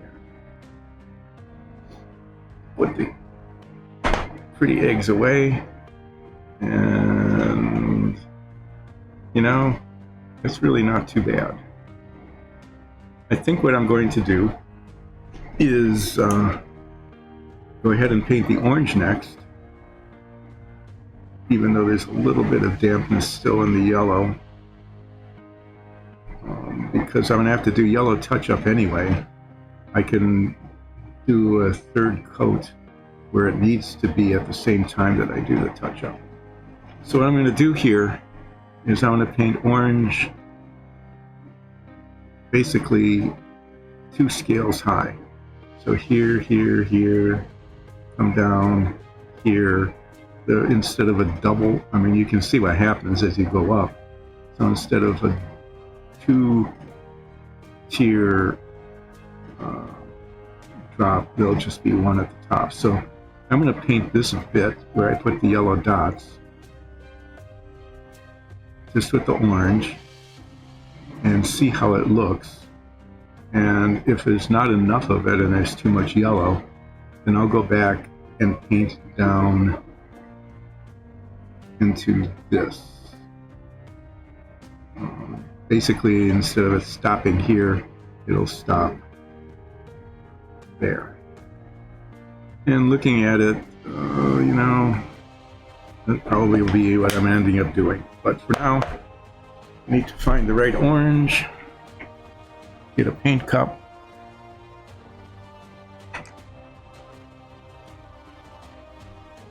this will do, and put some orange on and see what happens.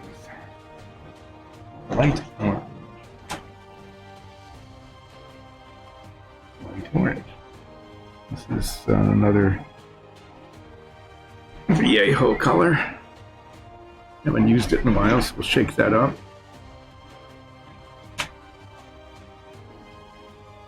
Thinking I might be able to use a larger brush on this, because I am going down into the yellow anyway.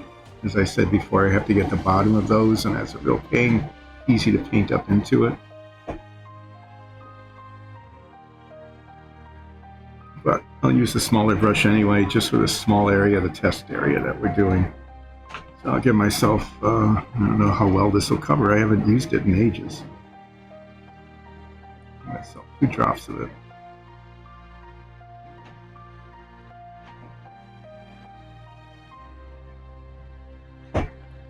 And I will remove the glasses so I can see what I'm doing and start painting. And then I'm going to go back to the other flame and try to make it look flamey by painting orange on it.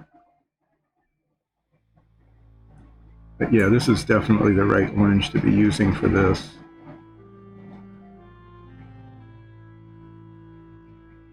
Yeah, even though I'm careful, it goes down into the other color. There's no way to avoid that.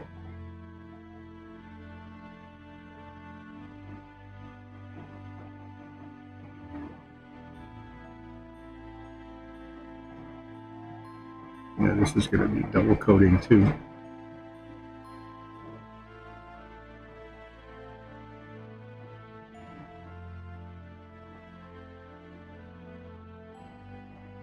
Yeah, having learned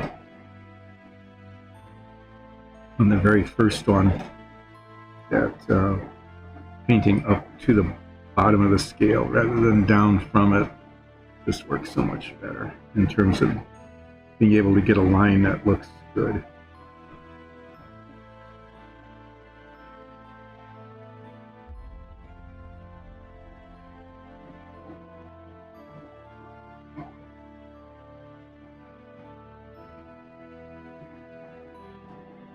But I think I'll be painting enough of this so I can see if it needs to go down deeper into the yellow or whether this is a good spot for it. You don't need to have too much red on the top. I mean, that'll just look red. So it's just really a question of not so much whether the orange will go up higher or lower on the top, but how far down it goes on the bottom. Because I think that's a good spot for it to end, for the red top of it.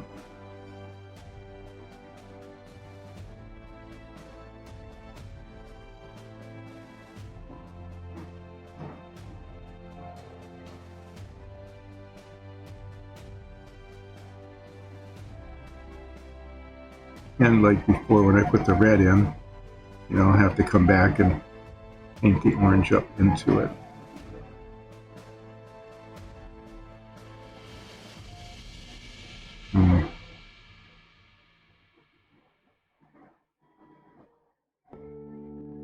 This paint is really not, it's really lumpy. I don't know.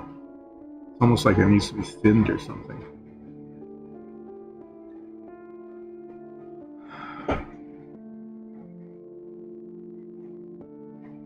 Yeah, I'm just thinking it needs to go down to here.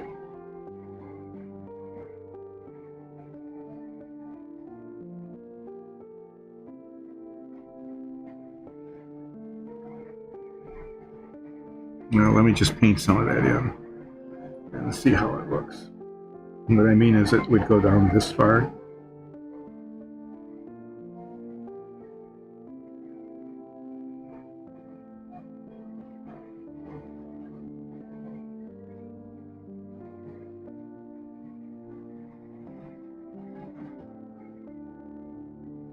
Like this.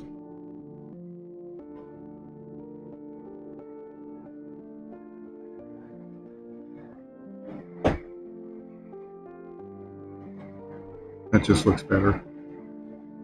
You know, having more orange and less yellow. Because the yellow is coming up too high there. So having decided that, good cat here. Having decided that, I'm just going to go around and do that. And just paint it at that edge. It's going to need another coat. Do that other next coat with a. I'm not sure I can get that out.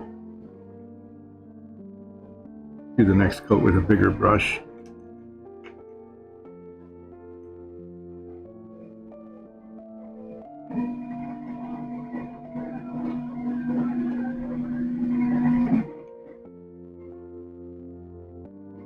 And we'll see how this comes around when it comes around.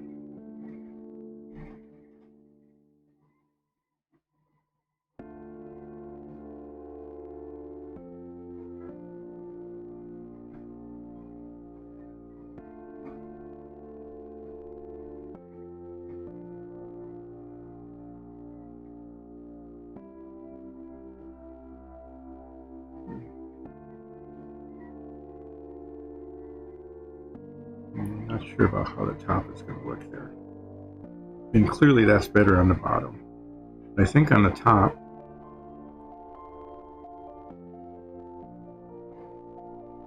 the red will have to come down to here. I need a bunch more of this orange.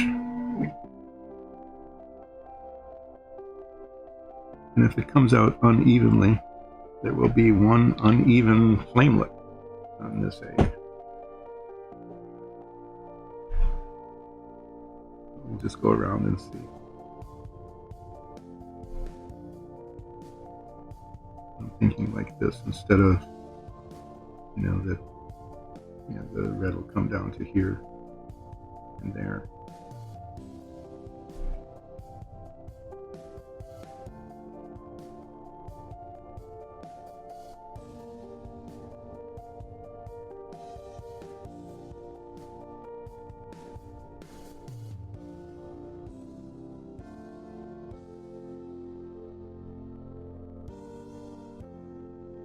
This will be better with a bigger brush, definitely.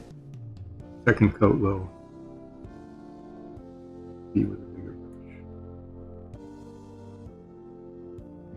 When you use little bits of this orange, like on the flame, it's not bad, but when you're using a lot of it, it's really not working too terribly well.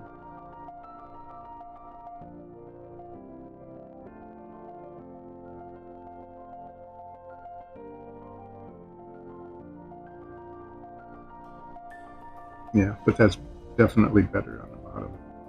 And we'll have to decide how far down the red comes when we get to that.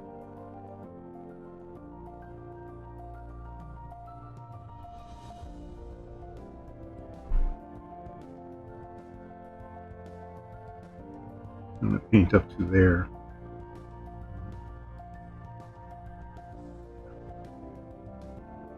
That's where it should have been.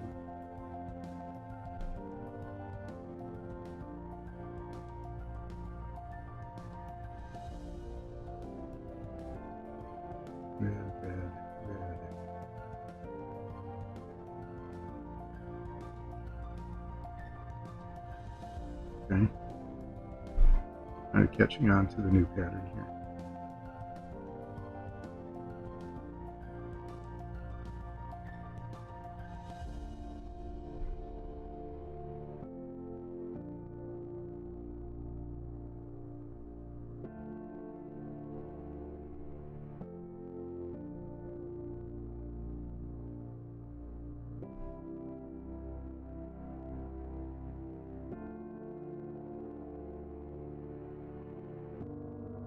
It seems to go on forever.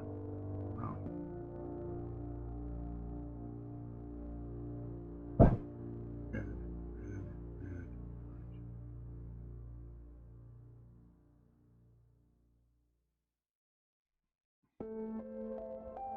Yeah, it feels like I've been painting around the edges of this for like 3 eggs worth.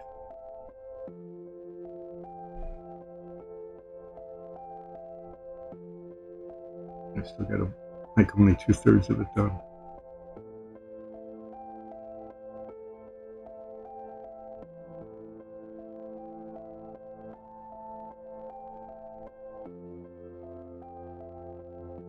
I decided using a little brush for a big area.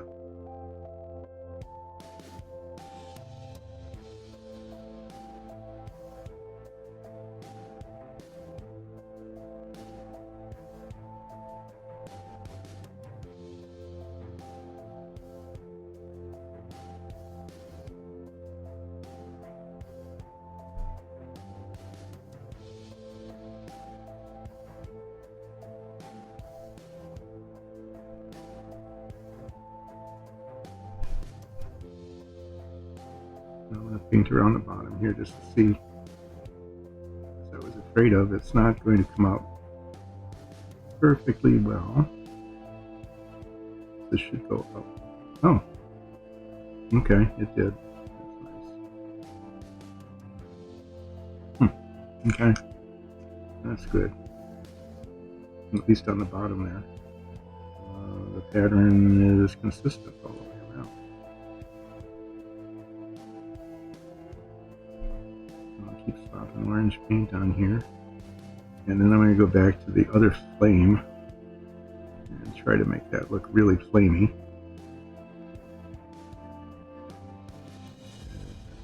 The orange, red,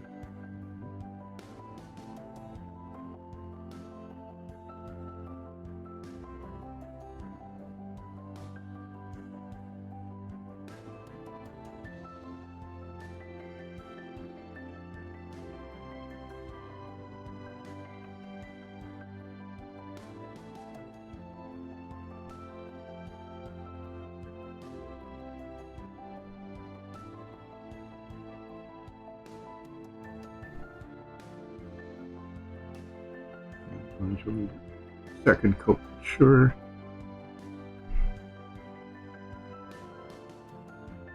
Covers better where there was yellow underneath. You can see that, but it doesn't cover the gray primer all that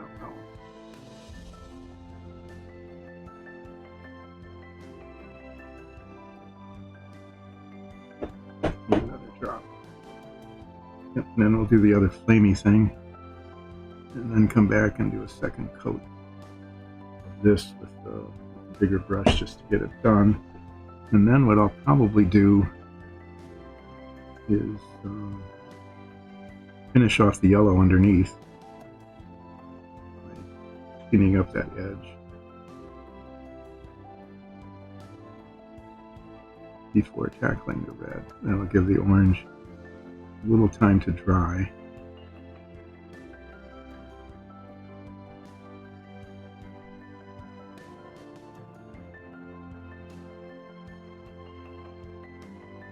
You know what I'm going to do is I'm going to paint the orange up like I did with the yellow. I'm going to paint the orange up higher than I need to. Maybe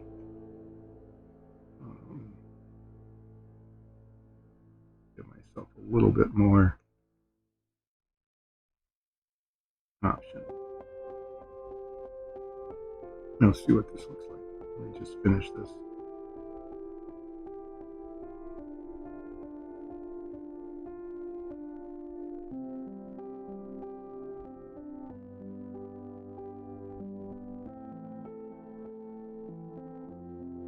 mostly orangey. The paint that I've got here.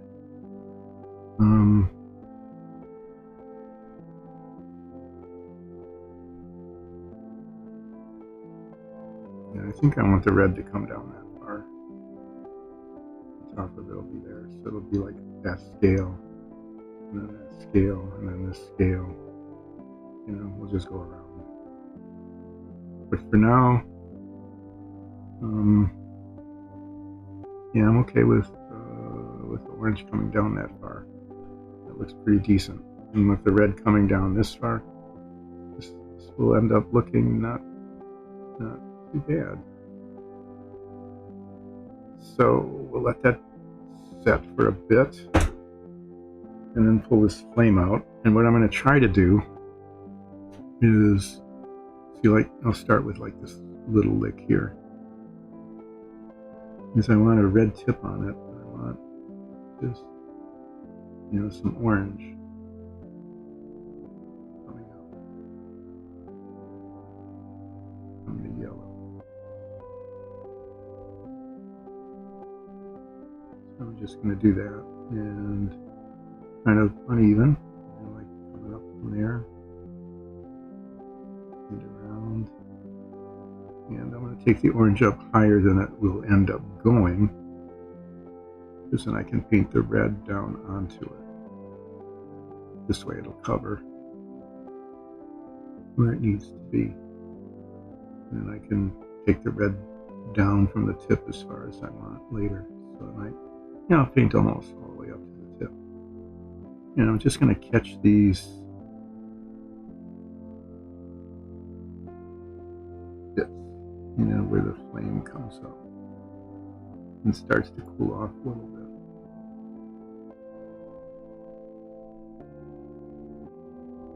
And then take it up to where the red would be, so that I can see that point. So like here,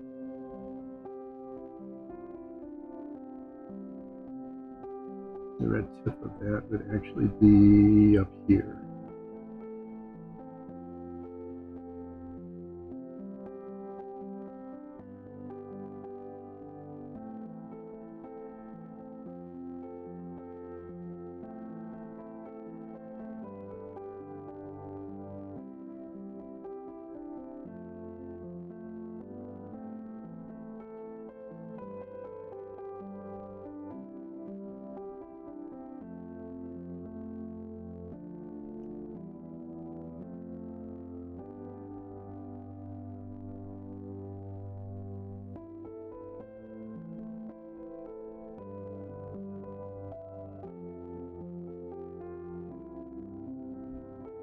So here's just a little lick.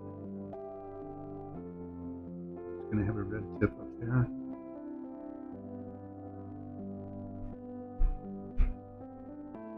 Maybe little bits of orange popping up around here.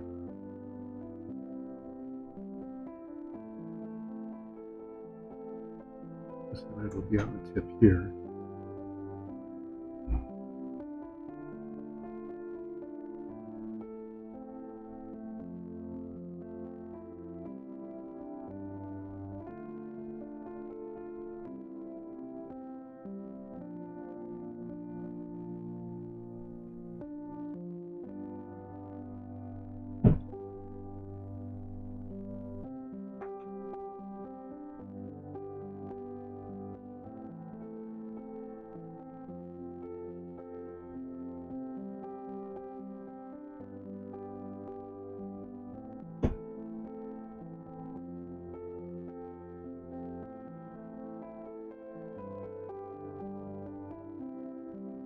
Need a second coat.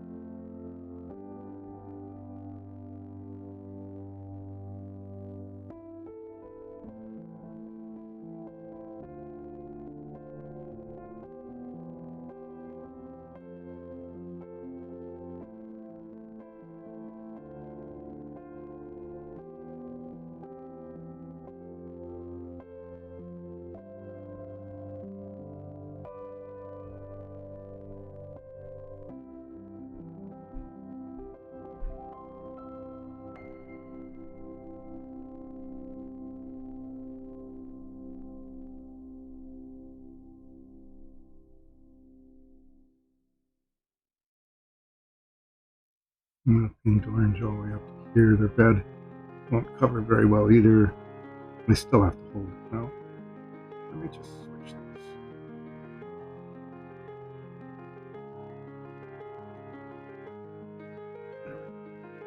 That way I can paint all the way up to the tip. If I paint the tips, then the red will actually cover better.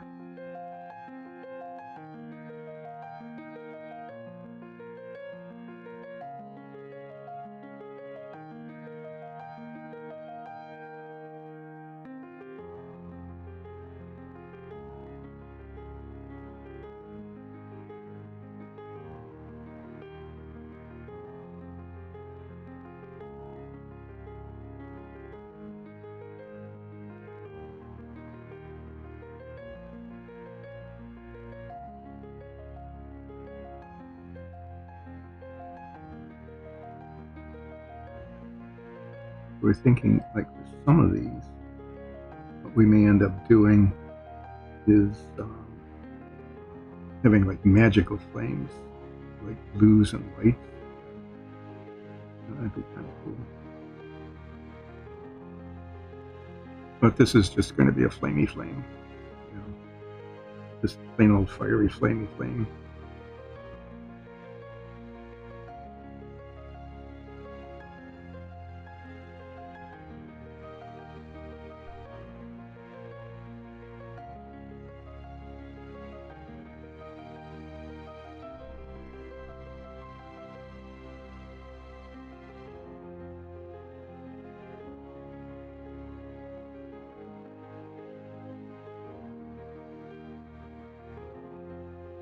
Like I said, what I'm doing is painting it all the way up to the tips so that the red will actually cover better. But down here, where it's still going to be orange, maybe paint.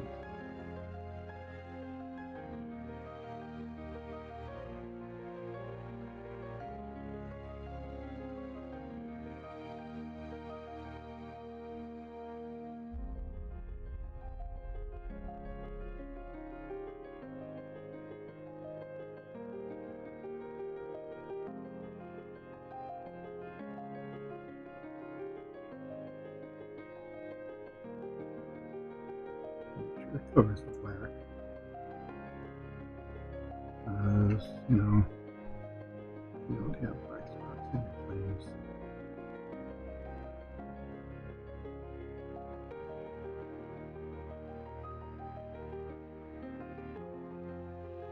I'm going to have to let that dry before I coat it again. There's clearly some spots that will need another coat.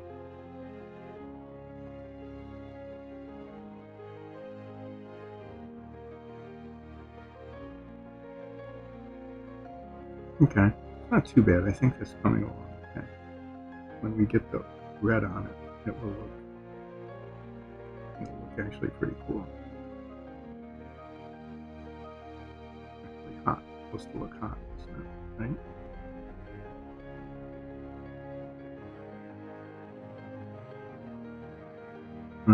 Yeah, so that needs to dry a little bit before I recoat it. In the meantime, I can clean this brush and get the bigger brush out and do a second coat of the orange. That's kind of scabby looking. It's gonna. I hope it doesn't need 3 coats, but we'll see. So get more of this out. We have plenty of it. Make sure I've got enough in the cup. And yeah, I mean, you can see that it's not very good. So we'll get a bunch of yucky orange paint on here and do some orange second coating.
Okay, well, I'm losing the alternation here.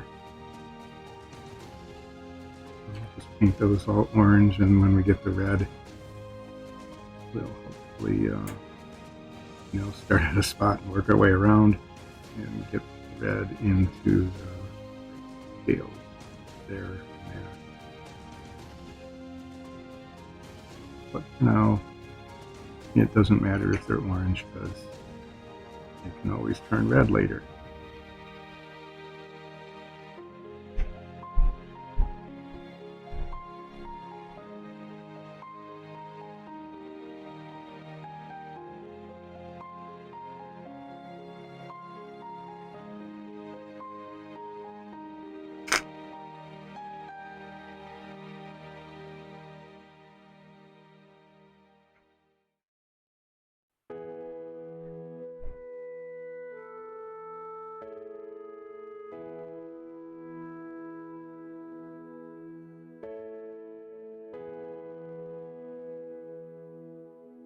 The red will come down to here. That'll be a good spot.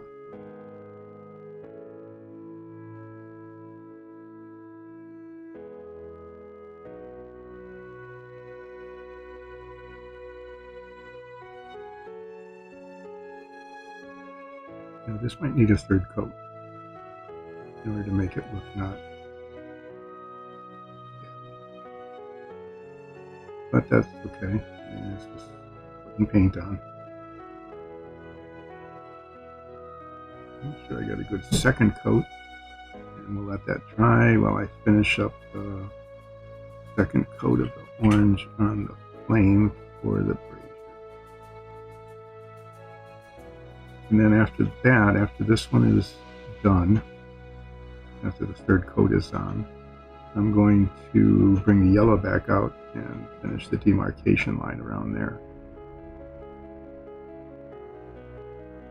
Or what I could do, no, I'll put the third coat on and then go back and touch up. I was thinking I'd put the red in and then do the third coat. Yeah, maybe I'll do that because I have to have the orange out again anyway. Is I'm going to let this dry, and then I'm going to do the red. And then when I do the demarcation line for the red, I'll do the third coat as necessary for the orange. And it's not looking bad, but it's still kind of uneven.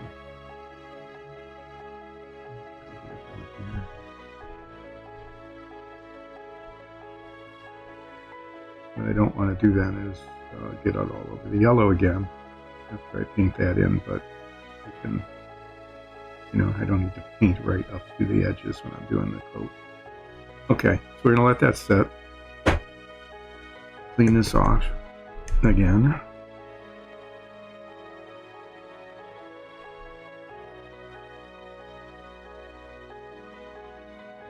And do touch up on the orange on the flame.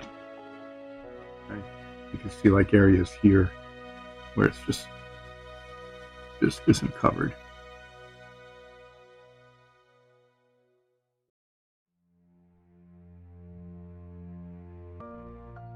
Even though some of that will be red, some of it like here, it needs to be orange, and it's not.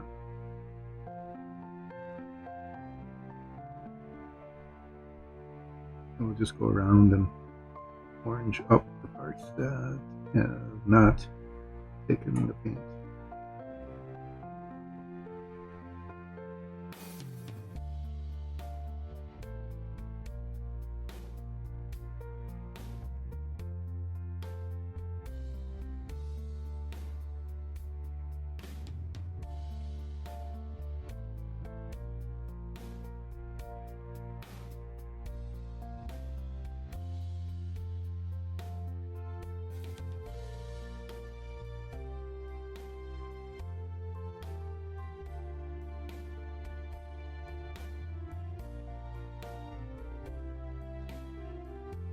Okay, this stuff hasn't dried yet. What isn't going on? In fact, it's just making a mess.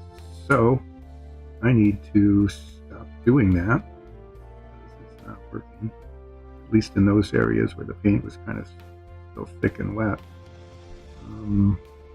Just do the places where I can, but I'll need to come back to that after the paint is dried, and then try to remember that if we ever use this orange paint again, it not only does not cover very well, but it takes a long time to dry compared to some of the others. I mean, it's a nice color for the flames. That part is working.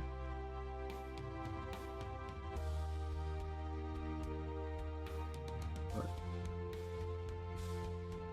not very cooperative in terms of coverage. So we'll set that aside, clean this brush off again.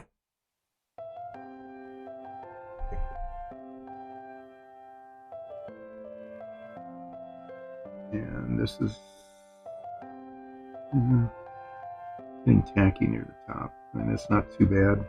I don't know why this is drying so much more quickly than the other one. So, red. I need to do red here. Not sure if there's anything left in this. I think this one is pretty much dead. Yeah, I'm not sure why we even have it. It is an empty bottle. Toss this away. It doesn't confuse us any longer. And get out this little bitty bottle. This was our emergency red, which we needed to purchase to do some red walls.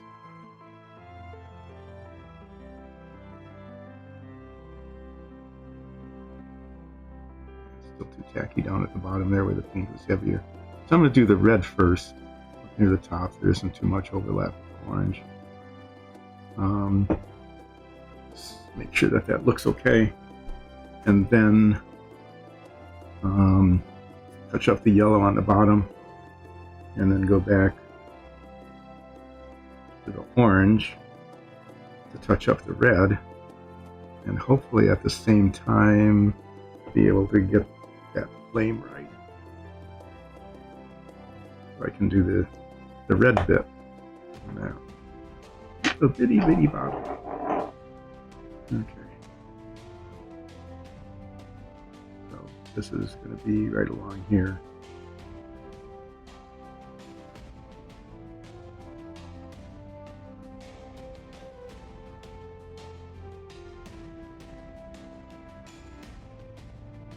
It seems to be covering actually pretty well.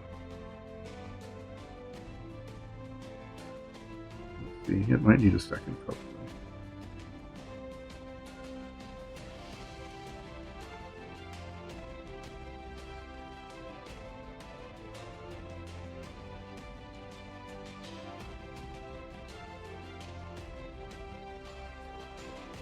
Again, painting down into it, no matter how much it looks okay from the top. So just having to, you just have to go back up into the color from the other side.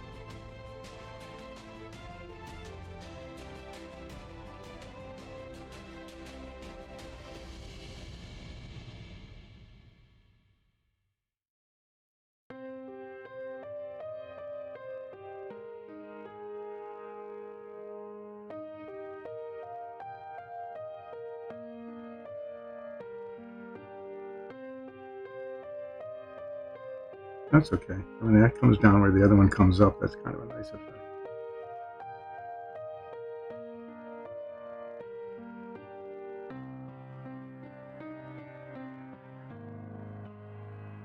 I'll probably end up using a little brush, even though there's a big area up here. It's really textured. And I want to make sure the paint gets into all the little gaps in the reds where it was printing. So it'll take longer than if I got the big brush out, but probably end up looking better. It'll be worth the effort. So let's paint it orange. This is where I kind of lost track of which color was going where.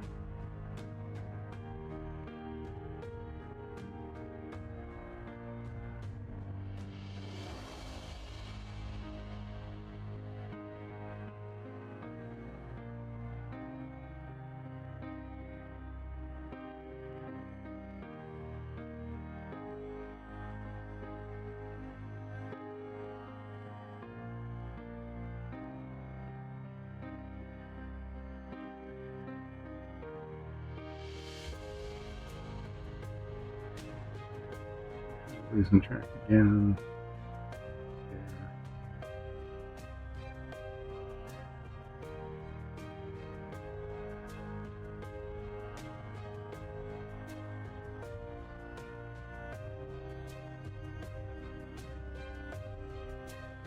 I need to go far enough down in there, and then I'll bring the orange paint back up, and then the lines coming up from the bottom into the raised section of the scale worked really well on the other ones, so hopefully it will work on this one too.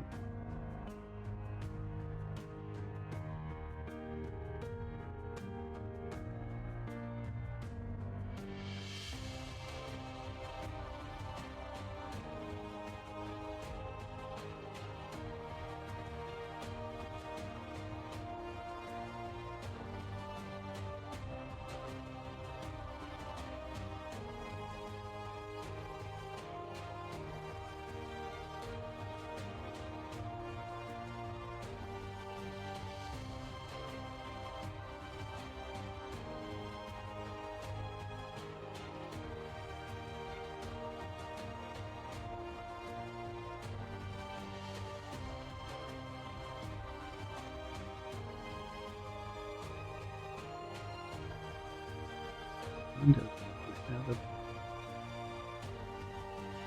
a number of scales. Turns out just right, unlike the striped one where I needed to add an extra stripe. Turns out just right for the pattern that I'm painting. Almost like you planned it. Okay, so yeah, that's right. That's just yellow, orange, red. Worked out okay. And I just need to get a whole lot of red onto the top of the egg here.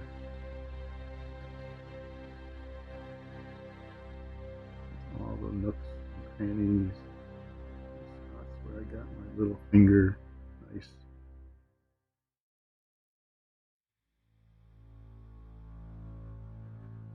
And then, that'll need a second coat too, probably.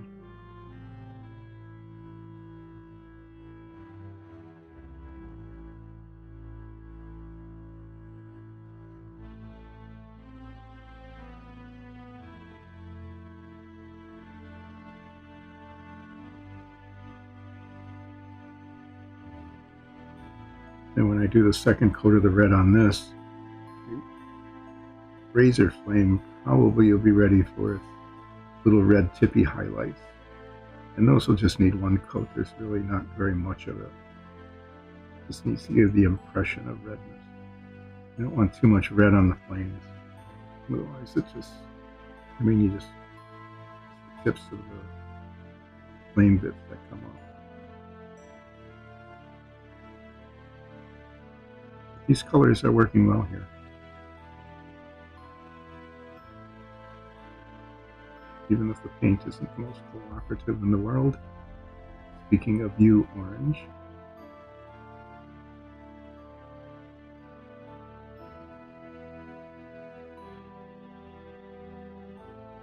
Just working the paint until you can't really see them, but when the print came up near the top, the little spirally threads kind of create a lot of texture. And once the paint gets into them, you really can't see them, but you can if it's not covered, because then you'll see like gray threads showing.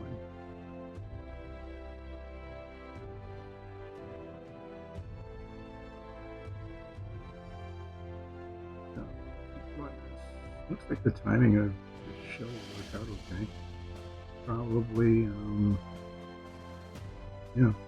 hopefully I'll be able to finish both the brazier flame and this egg.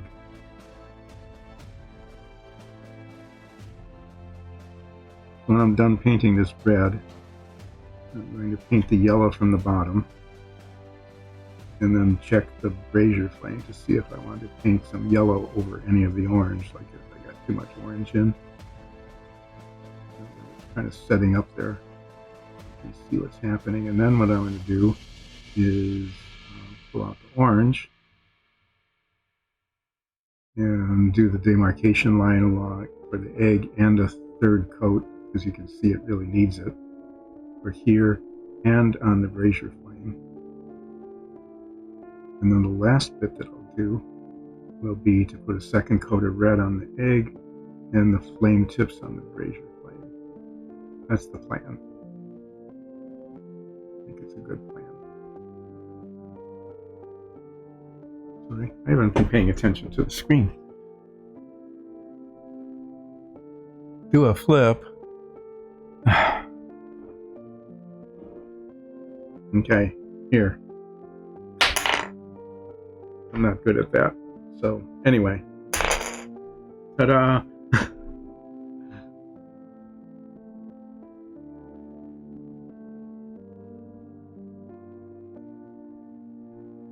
So the upside of not being able to see the screen is that. The downside is if people are chatting, I can't tell what's going on. So I was promised that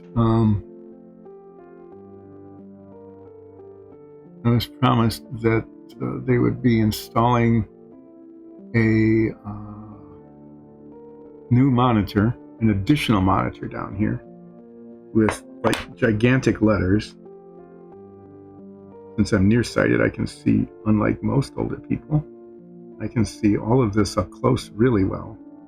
But once anything gets more than about 8 inches away, nah, not so much.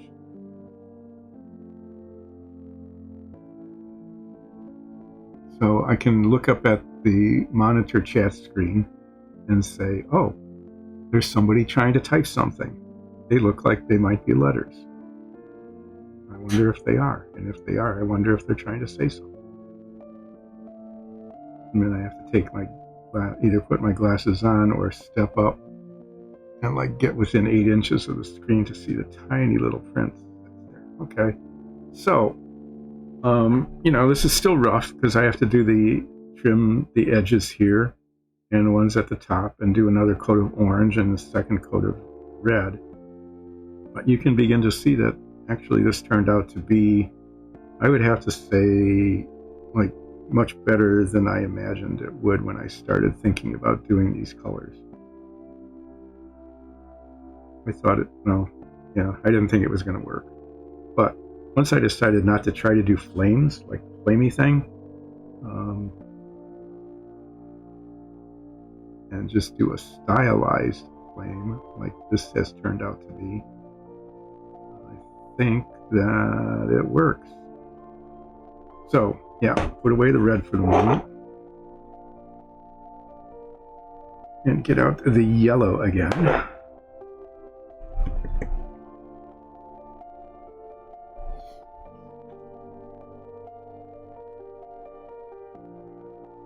And what I'm going to do is touch up the yellow along the edges of the scales.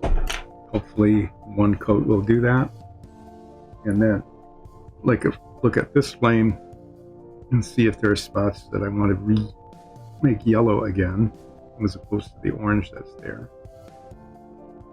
I'm not really seeing any, but there might be some places where I might want to, add more yellow color because the dark is showing through underneath.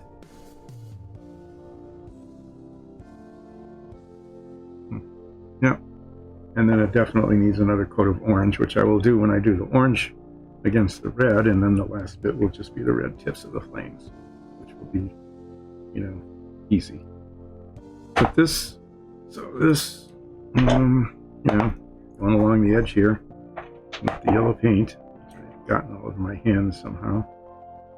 So what I'm doing here is just covering up the demarcation line like that at the bottoms of the scales.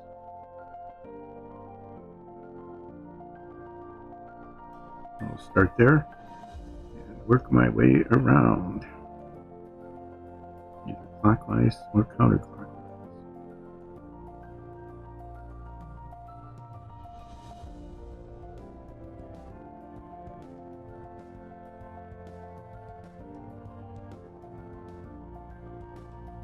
Yeah, that looks like it's going okay. So that's good news.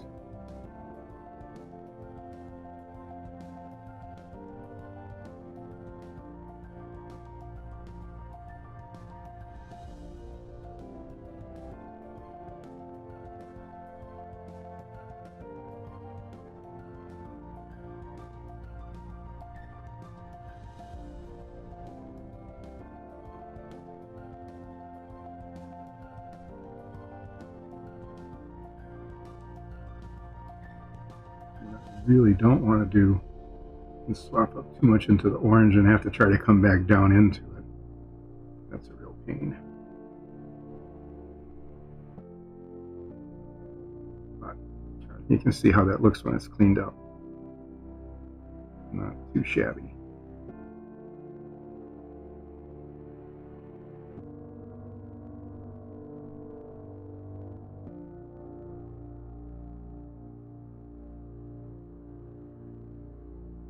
Unfortunately, the yellow seems to be covering the orange pretty well. We don't have to do a second coat of the yellow on top of that.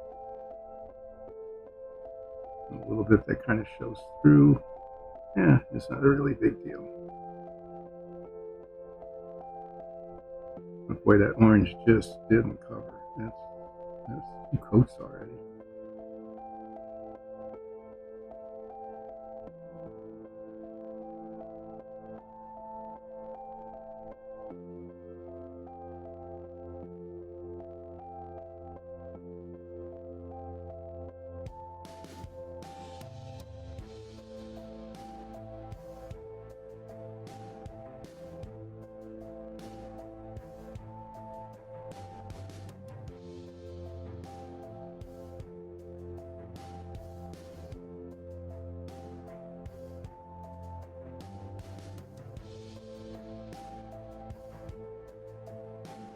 What I'm going to end up doing when I do the orange is using this small brush up along the edges with the red, and then I'm going to get the big brush out again and paint all of this because it just needs a lot more paint.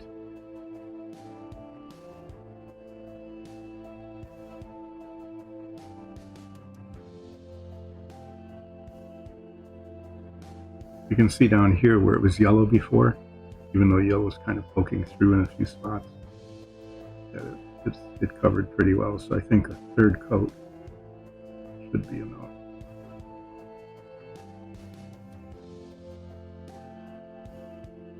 And the moral of this story is, if we're painting models or something, like we don't want to do orange walls. So if anybody suggests tavern walls should be orange, instead of the blue or the green that we've been using, no. We're not gonna be doing 3 or 4 coats of paint on the stuccos of the tavern stuff.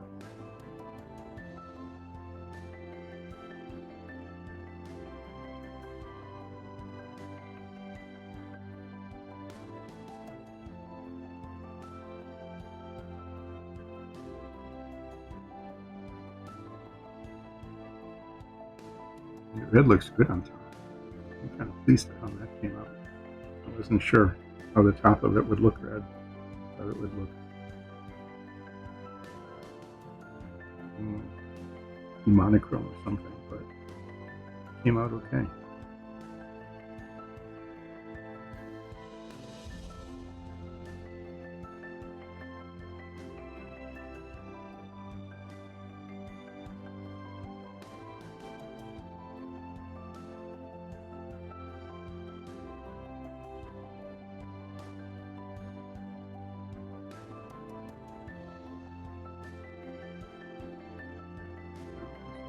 Here, then I'm going to go around,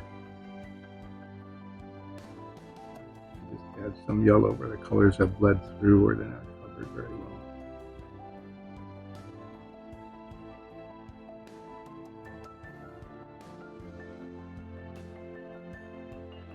So yeah, I mean, it looks like the yellow could probably use another coat too, to be honest. But maybe, maybe the variation in the color is okay. I want to get it where it's clearly the orange is still showing through, and if there's spots that were missed somehow. But otherwise, that line came out pretty well. I think it looks okay.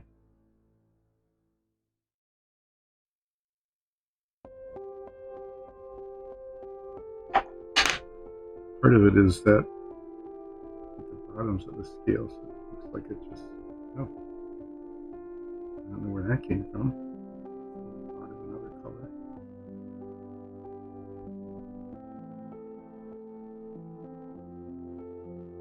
Just a little unevenness in the color, but I think for the most part that looks fine.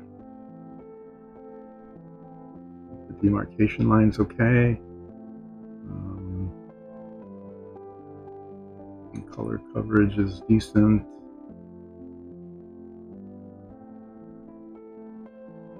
Yep. So we'll look at the razor flame one more time, see if I want to do any yellow over the orange. And if not, then we will get the orange out again and paint the edges there and do another coat. So let's look at this and see. I think that's okay, that's okay. There's some places where the yellow just isn't covered.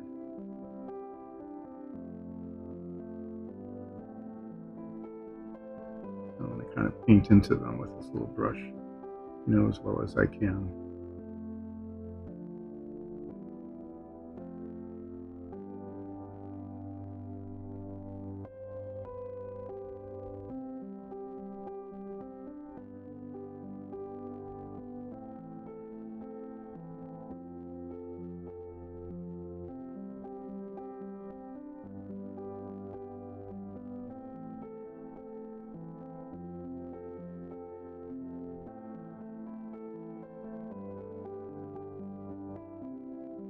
If that's a shadow or a spot that's not painted at all. I just put some paint on it nonetheless.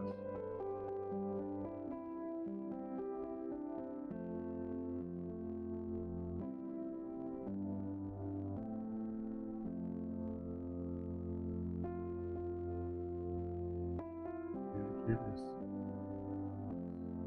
I want the flames to be pretty bright.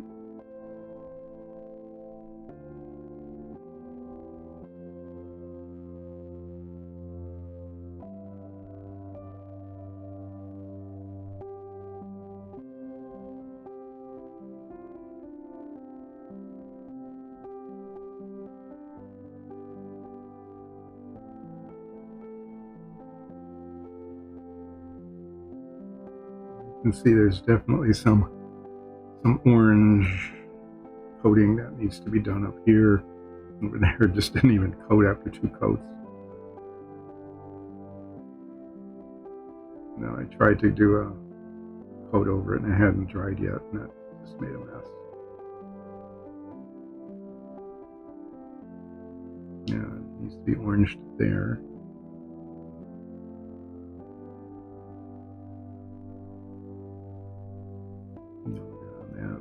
Kind of delineate the little lick of flame that comes out there. So I think this is looking better. Yeah. So put the yellow away for the moment again, and get the orange out.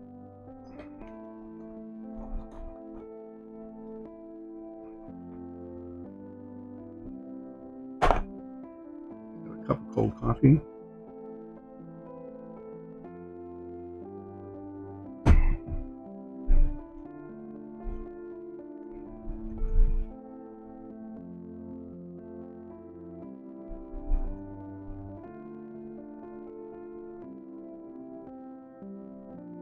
Got my multicolored rag there.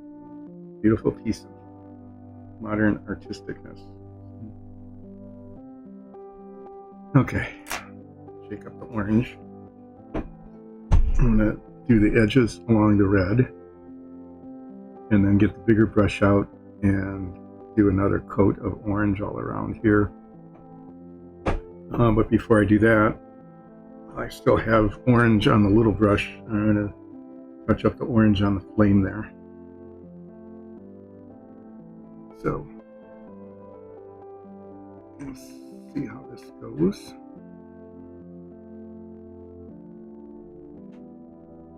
Got some orange in the cup.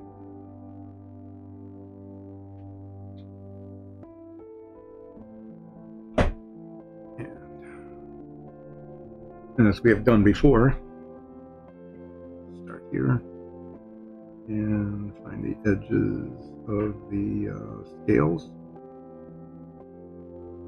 and paint up to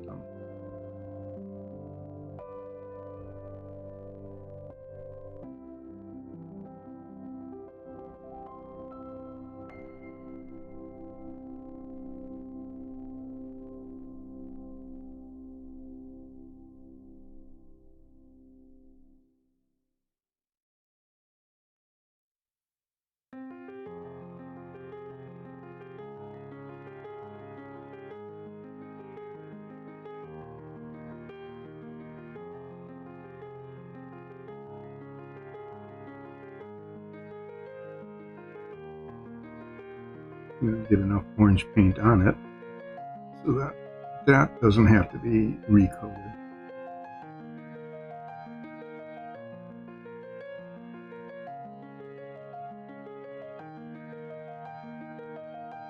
And get it far enough away so that I can use the bigger brush.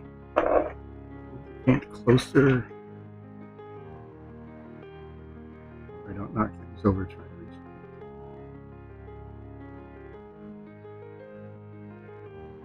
You do this for a few hours and then start to lose focus and you end up having potentially a mess that you need to fix when you really didn't feel when fixing.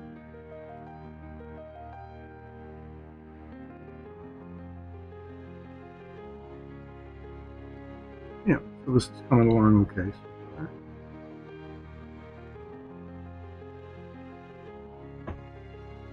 Colors go together pretty well, just like they did on the flames, even though there's a whole lot more of them than there was on the campfire.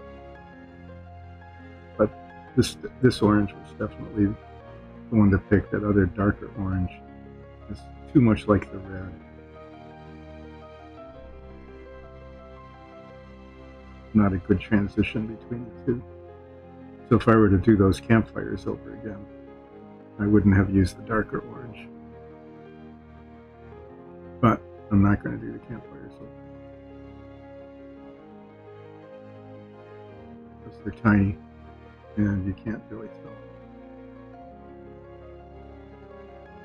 Unless you have the other one next to it to compare, which you don't.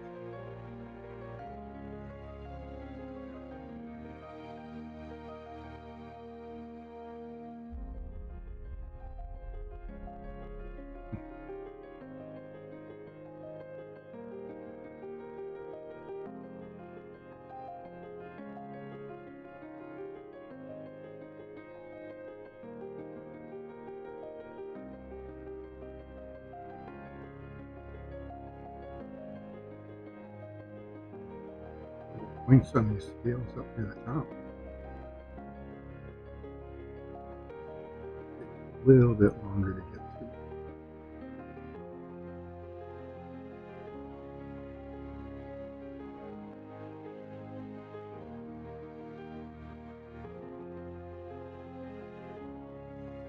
But yeah, it's just so much more precise painting up to the base of this raised scale than down to the bottom. You can just see the demarcation line more clearly.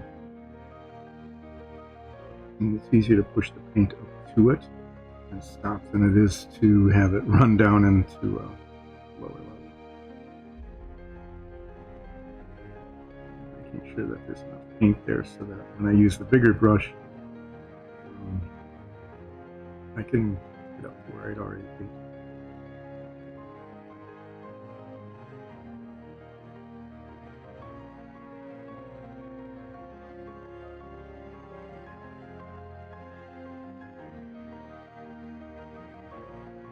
And it looks like I came around to the end. Okay. Let's see how that looks. If there's any spots. This could use some more orange paint. It's still pretty dark. Or if it's not far enough into the rest of the orange to be able to get the bigger brush in without a mess. There. Coverage, just be accurate on this scale delineation. Yeah, over here where the red is showing through too much.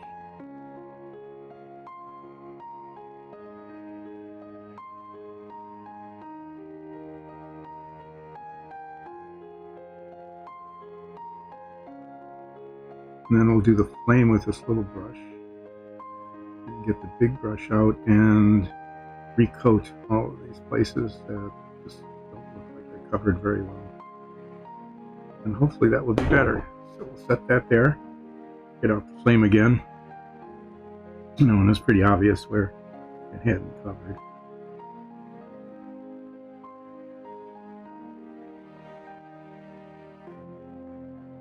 and where it still doesn't cover. It's so weird. I'm not sure what's going on there. Maybe it's just the texture of the print.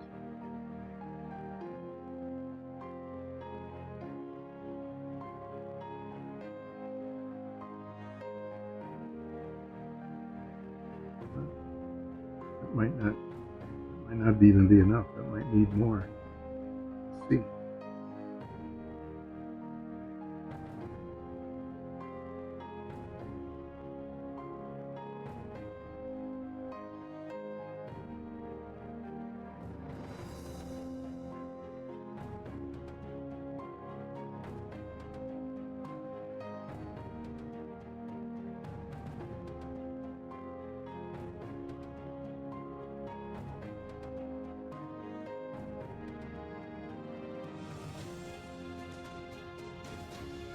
And the next time I do one of these, I'm going to paint the entire thing totally in yellow.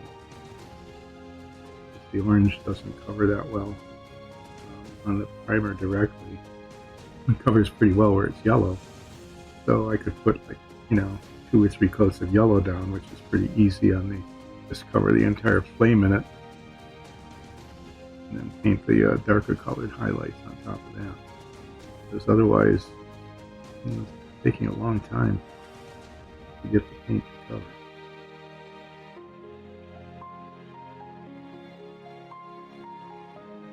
So we'll have to come back to this. Maybe I can use the big brush on some of these spots. I have to get this one out again. That's going to be red up there, so I'm not too worried about it. Yeah, but some of these spots, need like yet more paint on it. Hopefully this will be dry enough to do that. And I am done putting another coat on the egg. Otherwise, I like the way where the color is. It's just that the color's not covering. So clean that off. Get the big brush out. Paint in the cup. And recoat the orange on the egg.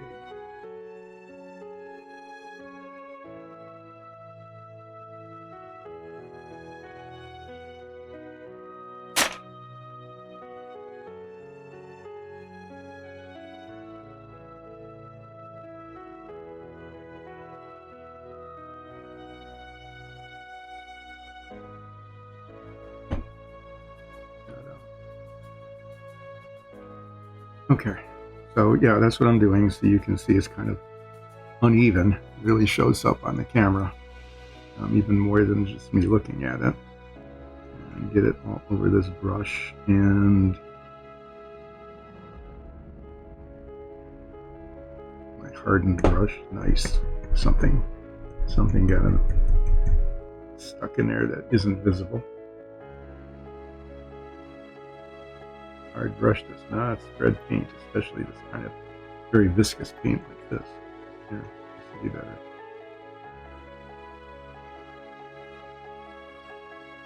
So basically I am trying to get a lot of orange paint spread on top of the other orange paint. And get it on the red, but I have to do red touch-up second coat anyway, so that's not as bad as it could be, but I don't want to do that very much.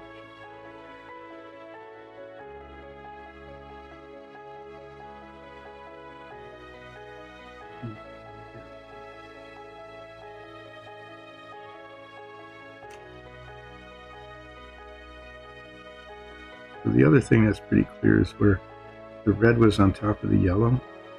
I mean, the orange was on top of the yellow, that it covered, pretty well on just a couple of coats. It's just the darker here. So if we're going to use a color like this, I think, just like with the flame where I said I would paint the whole thing yellow, I would do an undercoat of a light paint, even if it weren't like perfect coverage.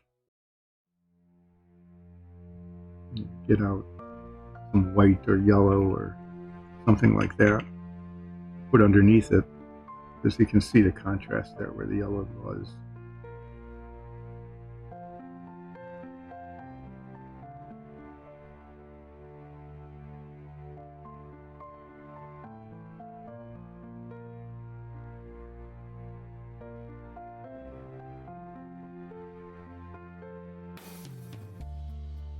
because even though the coverage isn't that even, on the yellow, you can see little bits of yellow poking through.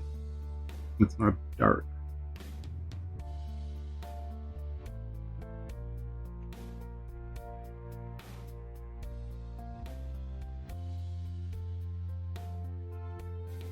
And if I need to do another coat of this, that's okay. I mean, I just might. We'll see how this looks when it dries. But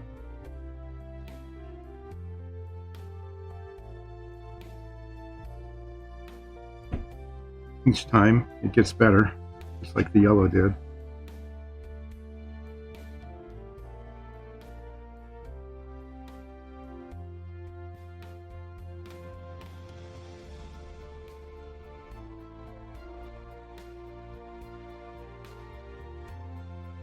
And this is sticky, so that's what I painted before.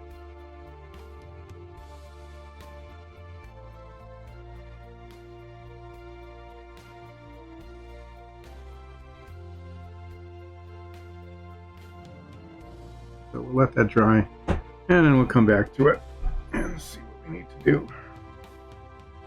Go back to this, see if this is set up enough so that especially this spot right in there. On that coating, but it is better than it was. I don't see too many spots that are really bad. But that needs to dry a bit before I put the red on, which is okay, because I'm going to touch up the red there and put a second coat on. Okay, that's not too bad now.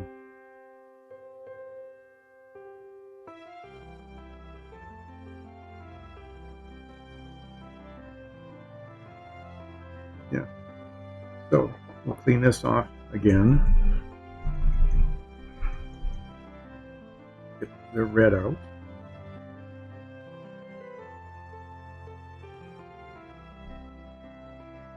Use a little brush, I think. Although it took a little while to do it, worked better, and I need to do a few little touches up around the edges. Now let me look again. Maybe I can use the bigger brush. I'm not sure. No, I mean little spots like that, and here, that really needs a little brush. And you can see it didn't get into the edges. You can see the gray is showing through the spirally colors there. So definitely need to work paint into those areas. So this is going to take a little longer than one might think. It's not a lot of surface area, but yeah, it needs a lot of attention in order to fill out, especially at the top of the egg, where you can, people are going to look at the top of the egg, right? So let me fix the spots that need to be fixed.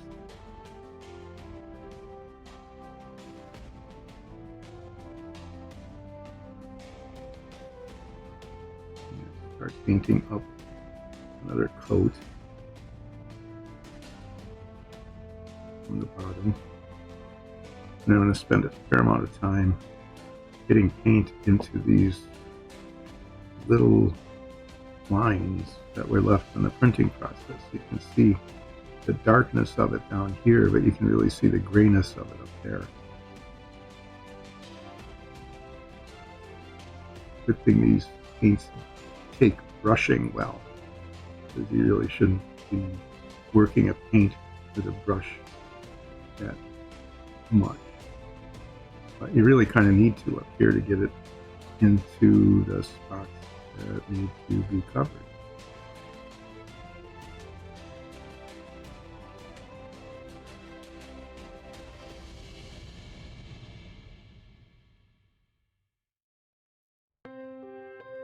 Yeah, I thought I was getting them when I did it the first time, but clearly that wasn't the case.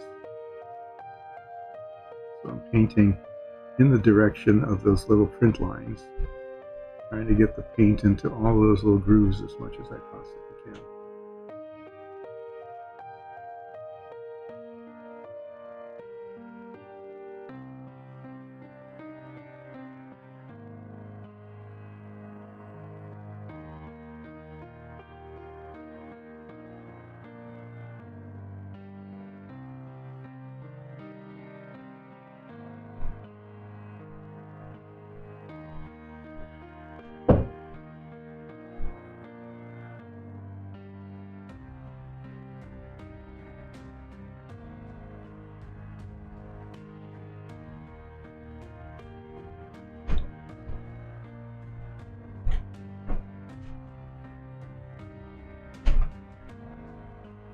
paint on the brush and just keep working it in.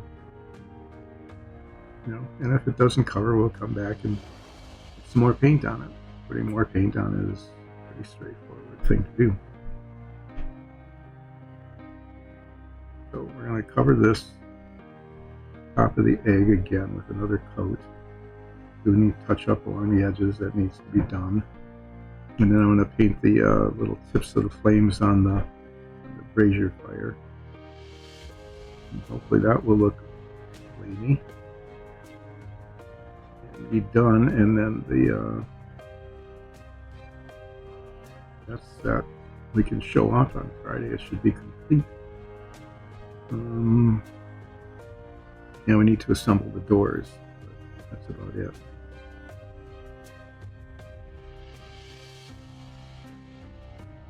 That's actually a pretty cool step.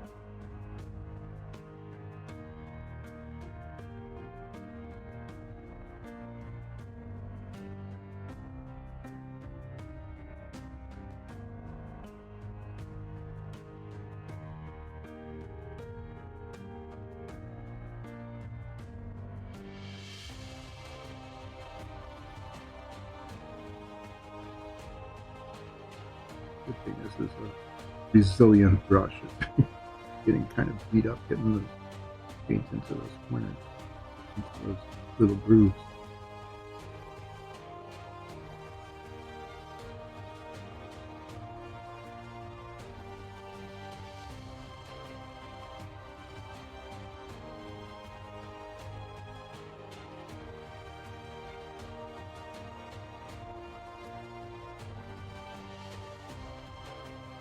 But they look better red than they do with the gray showing through.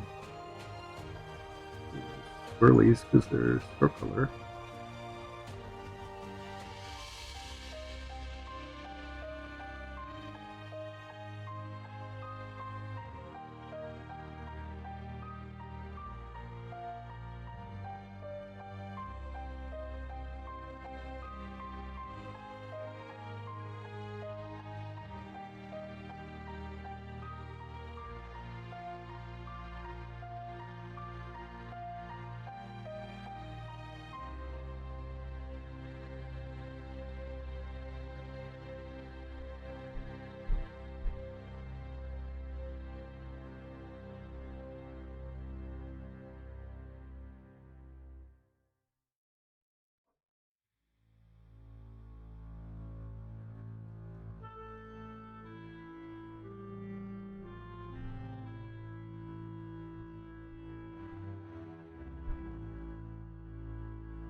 Yeah, just painting the little print grooves.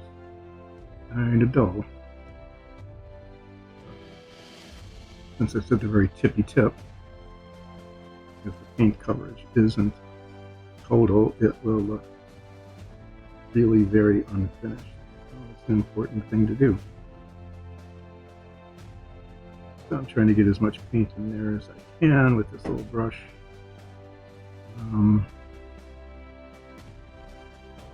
When I'm done, I want to paint the tips of the flames for the brazier with this bright red, which dulls down quite a bit. You can see it gets much darker as it dries. And the second coat really looks pretty good with it though. Nice solid red.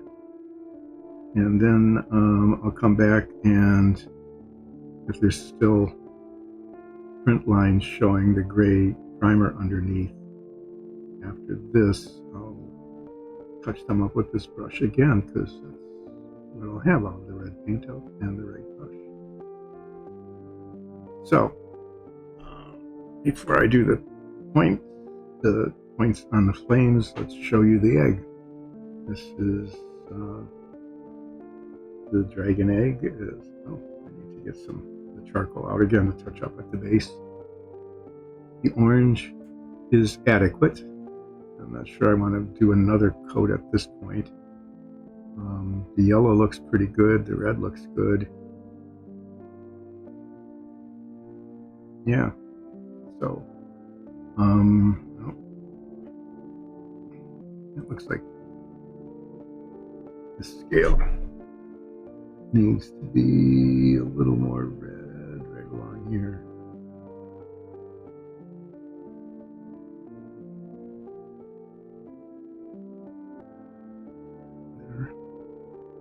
There. As I'm rotating it, I'll check that all around too.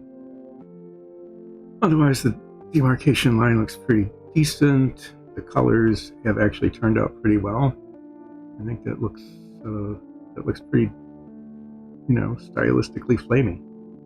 So I'll let this rest. I'll paint the flame, come back, touch up the top of this if necessary, and then do that little charcoal bit on the bottom that needs to be done. So here, this, I don't know, this could make or break it. So I'm going to be careful with the red. I don't want too much of it, but I want like the tips.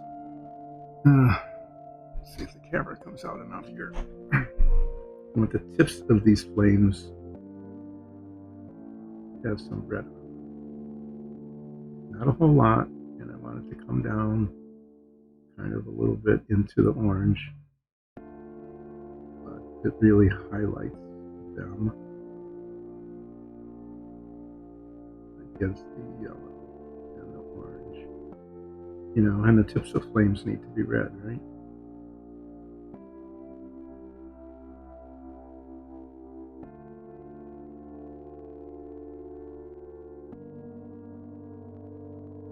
Like that. So now we'll do another one. Start at the bottom, work my way up.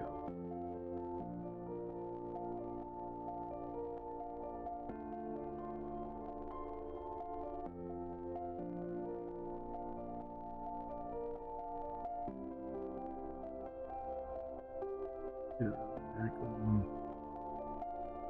See, like that might be enough there. Just a tiny bit here.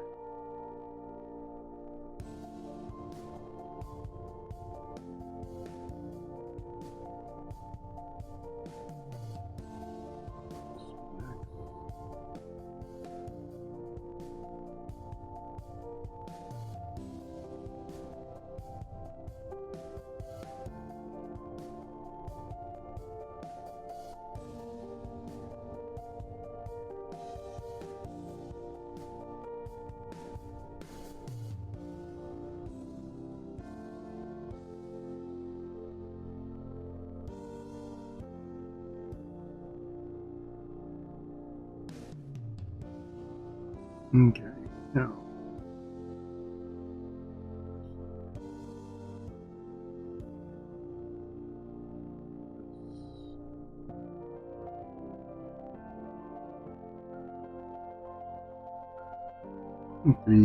I don't, it's a really big flame tip. I don't want it to be necessarily too much red.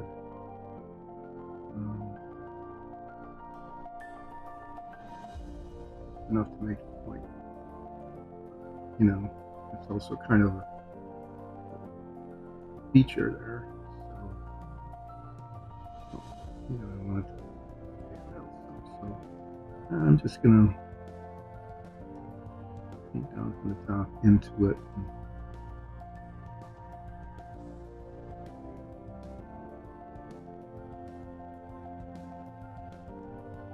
All the way up there. I think we need that much.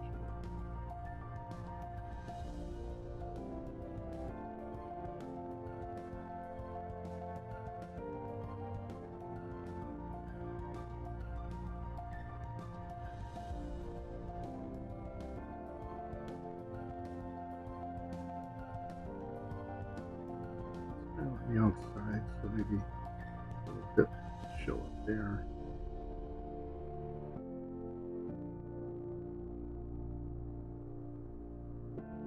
There.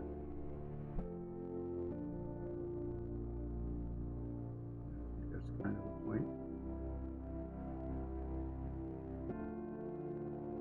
Okay, now we're going to do the big one.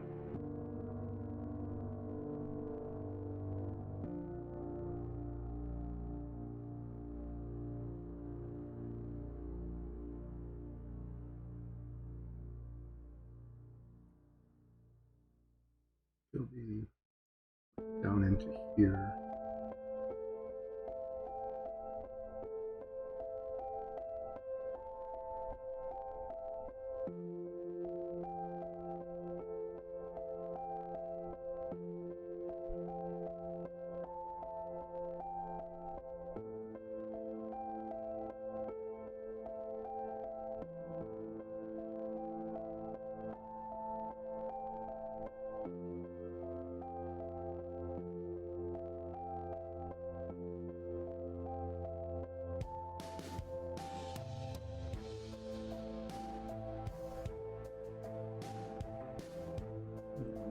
Inside of this.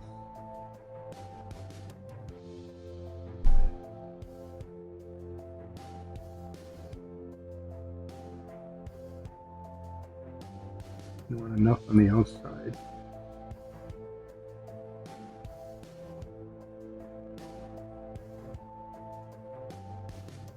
Make the point without being too. Maybe. It looks almost like flowing lava. Yes, that's okay.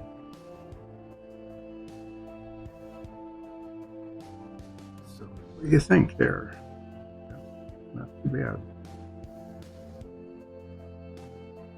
Little spots here where the fully painted. That kind of looks okay.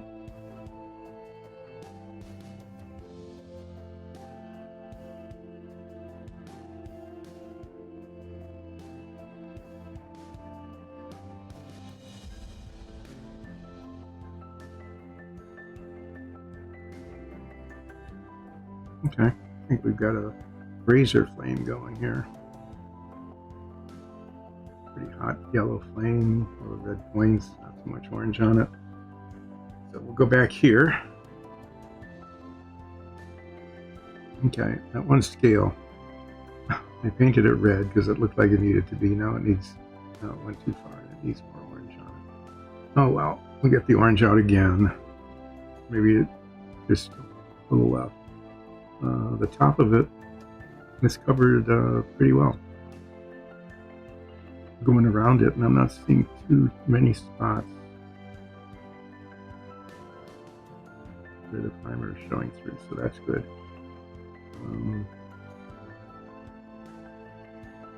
We'll paint on some of these just to get the color more even.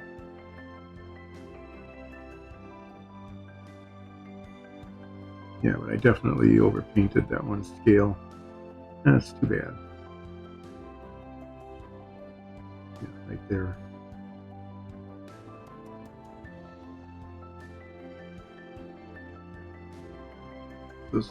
This is coming along okay. Yeah, I like the red on the top.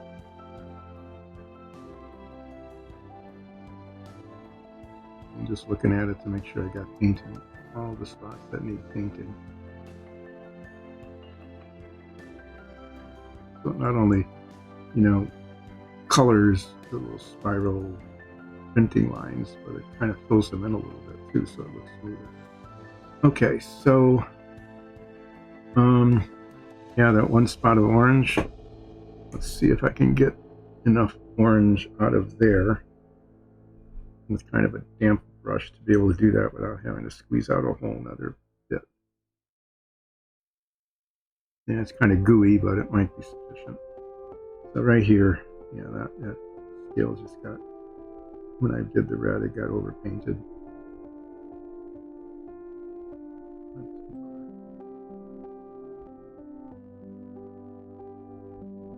So there.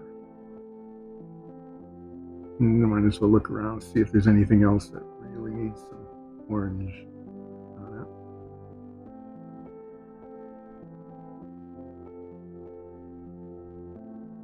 Yeah. Do.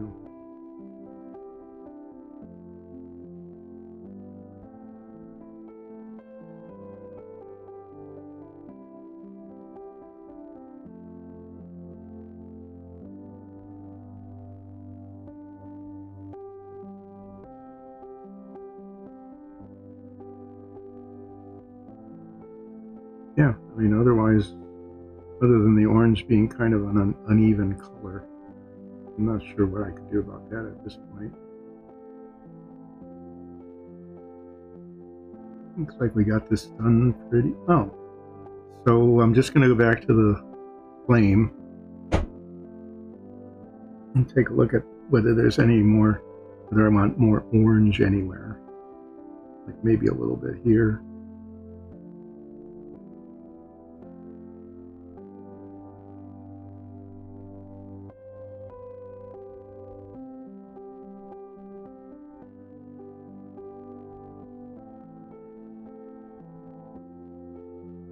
It looks like the parts that weren't well covered are now red, and that's good.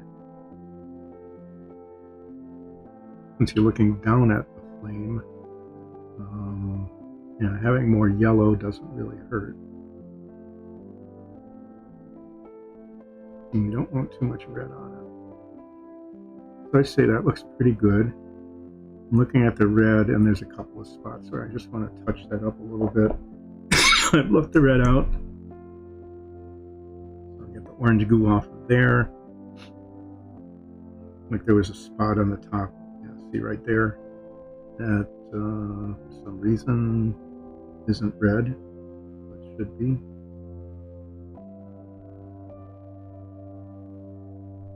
And the inside here.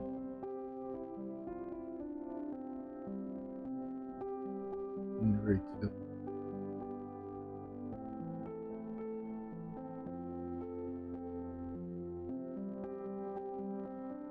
Let's see if there's any place I want more red.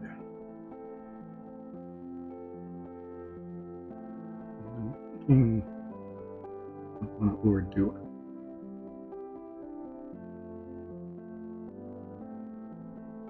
I'm just looking at spots that like just weren't covered.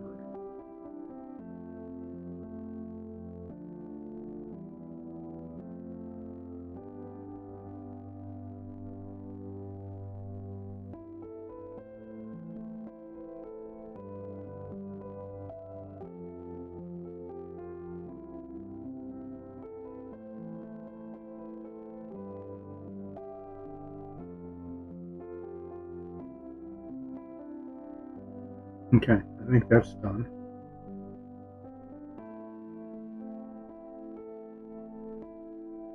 That's a brazier flame. I will take that out and put it into the brazier in a little bit after it's dried.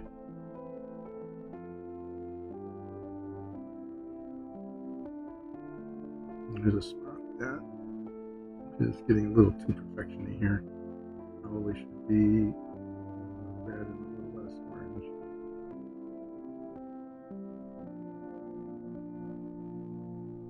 And look at the top one more time from all the angles.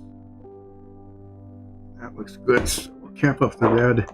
And the only thing I need to do now is a little bit of touch up on the base with the charcoal black, where some yellow paint, probably from my finger, where I touched something that I didn't even know I touched, got it on.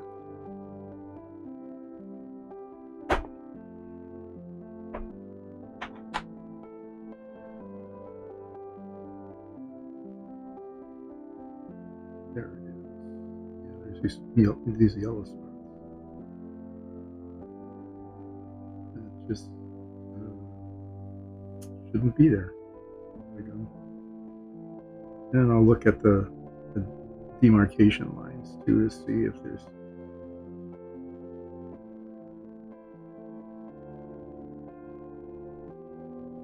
tiny little bits that I might want to do.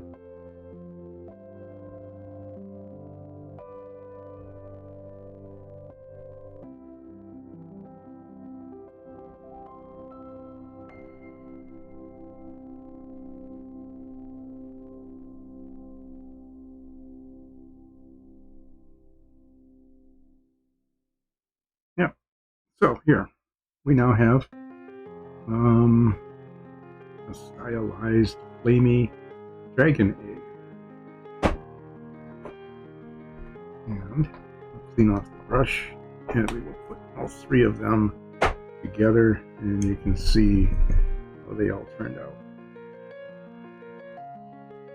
The story is that there's actually a fourth one somewhere, but probably just as well that there isn't, because I wouldn't get it painted during one of these episodes, and then Friday I really need to do the Dungeon of Doom, or at least get that going, because it's a lot of work. So I'll set them this way. You can kind of see them that way. Metallic one, the hardest one to do, but still my favorite. The stripes, which turned out better than I expected, and the color combination looks really pretty good. Even the, oh, there's an extra line, what am I going to do with it? Let's paint it black. Turned out well. And the flame egg. And from the top, even a little spirally on the top, turned out to look not too bad. So, 3 eggs, one closer to the camera. It's not really bigger, but I don't want to take it off until it's dried. And yeah, there. See right there. That's the kind of thing you run into. The scale, the turquoise scale goes over to the side, but it looks really dumb in terms of the spiral, but it really jumps out. So since we've got a couple of seconds, I'm going to get the turquoise paint again and just paint that one. So even if it kind of messes up the spiral a little bit, it doesn't look like I totally missed the scale. So this tiny little bit right there. Yeah, I mean, that was all it took. And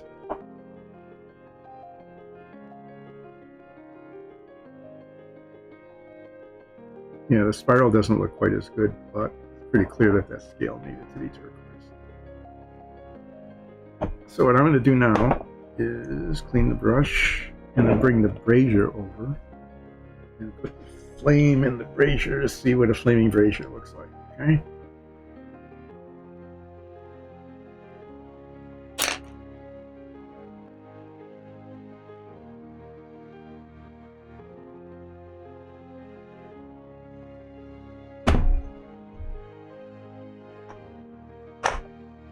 There's the brazier.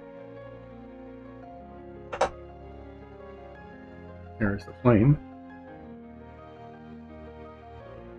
So when the wizard or whoever comes out, says flame on,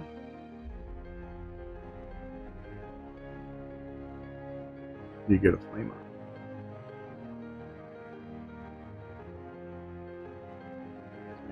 So it doesn't fall out.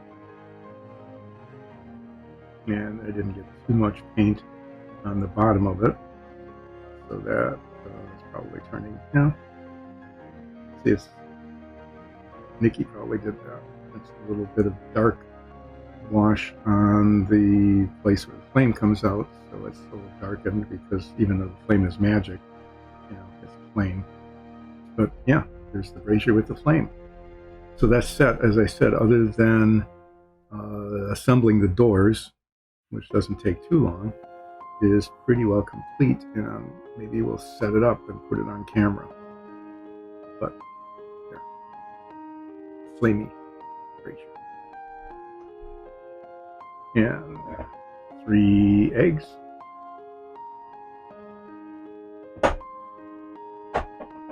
One messy hand. Really made a mess today. One not terribly clean brush. The yellow paint is not coming out of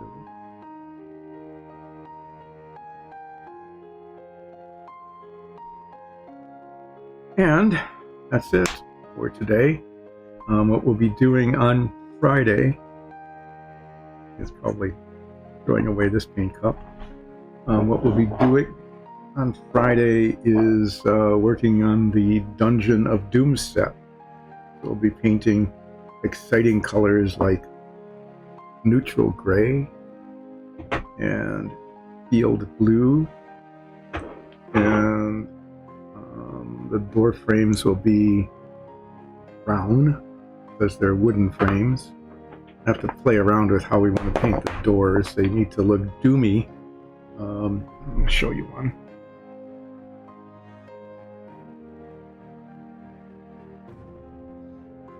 So they've got these panels, and what I might do, we haven't done this before, what I think I'm going to do with this is make the panels wood, okay, maybe like a dark, really dark wood color, and paint these bars steel, but paint the outside of it a different color. Maybe black. I don't know. Maybe I'll paint the door frames black rather than wood color. Because given how dark the stone is going to be, one can imagine then that they're either wood painted black or that they're metal.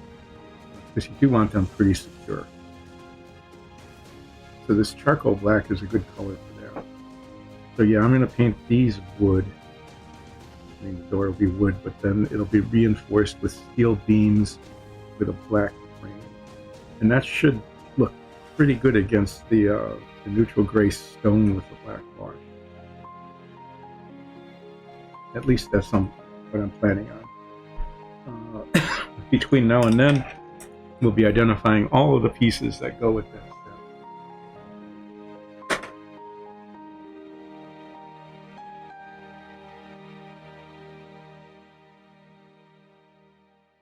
Looks like there's almost 30 of them.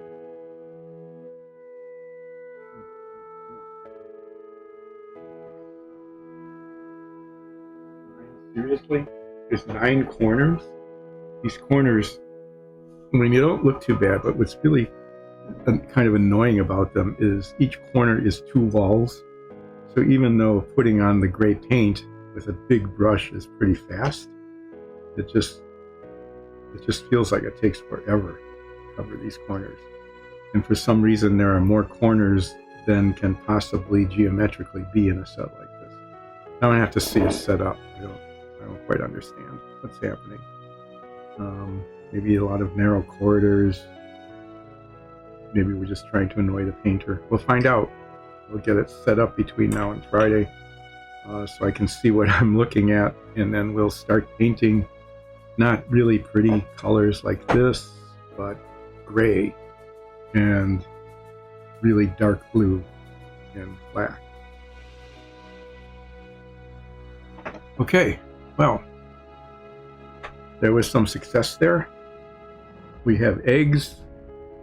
We have a flaming brazier. Nice, that's a really nice bright flame that goes well with the with the brass. Oh yeah, you should see it.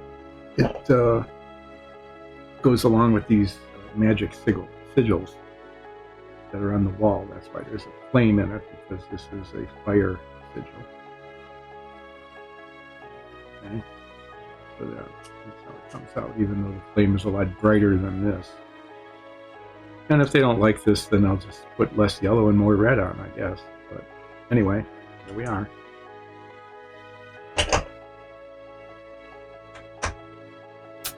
See Friday at 10 for another exciting, relaxing, no, not exciting, another relaxing painting show with Dice and Dungeons. And if you can, be sure to join us for our Dungeons and Dragons telecast on Twitter.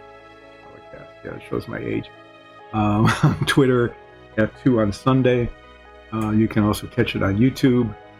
Be sure to watch it, and if you like what we're doing, either on D&D or on the painting stream, feel free to join us and support us on Patreon.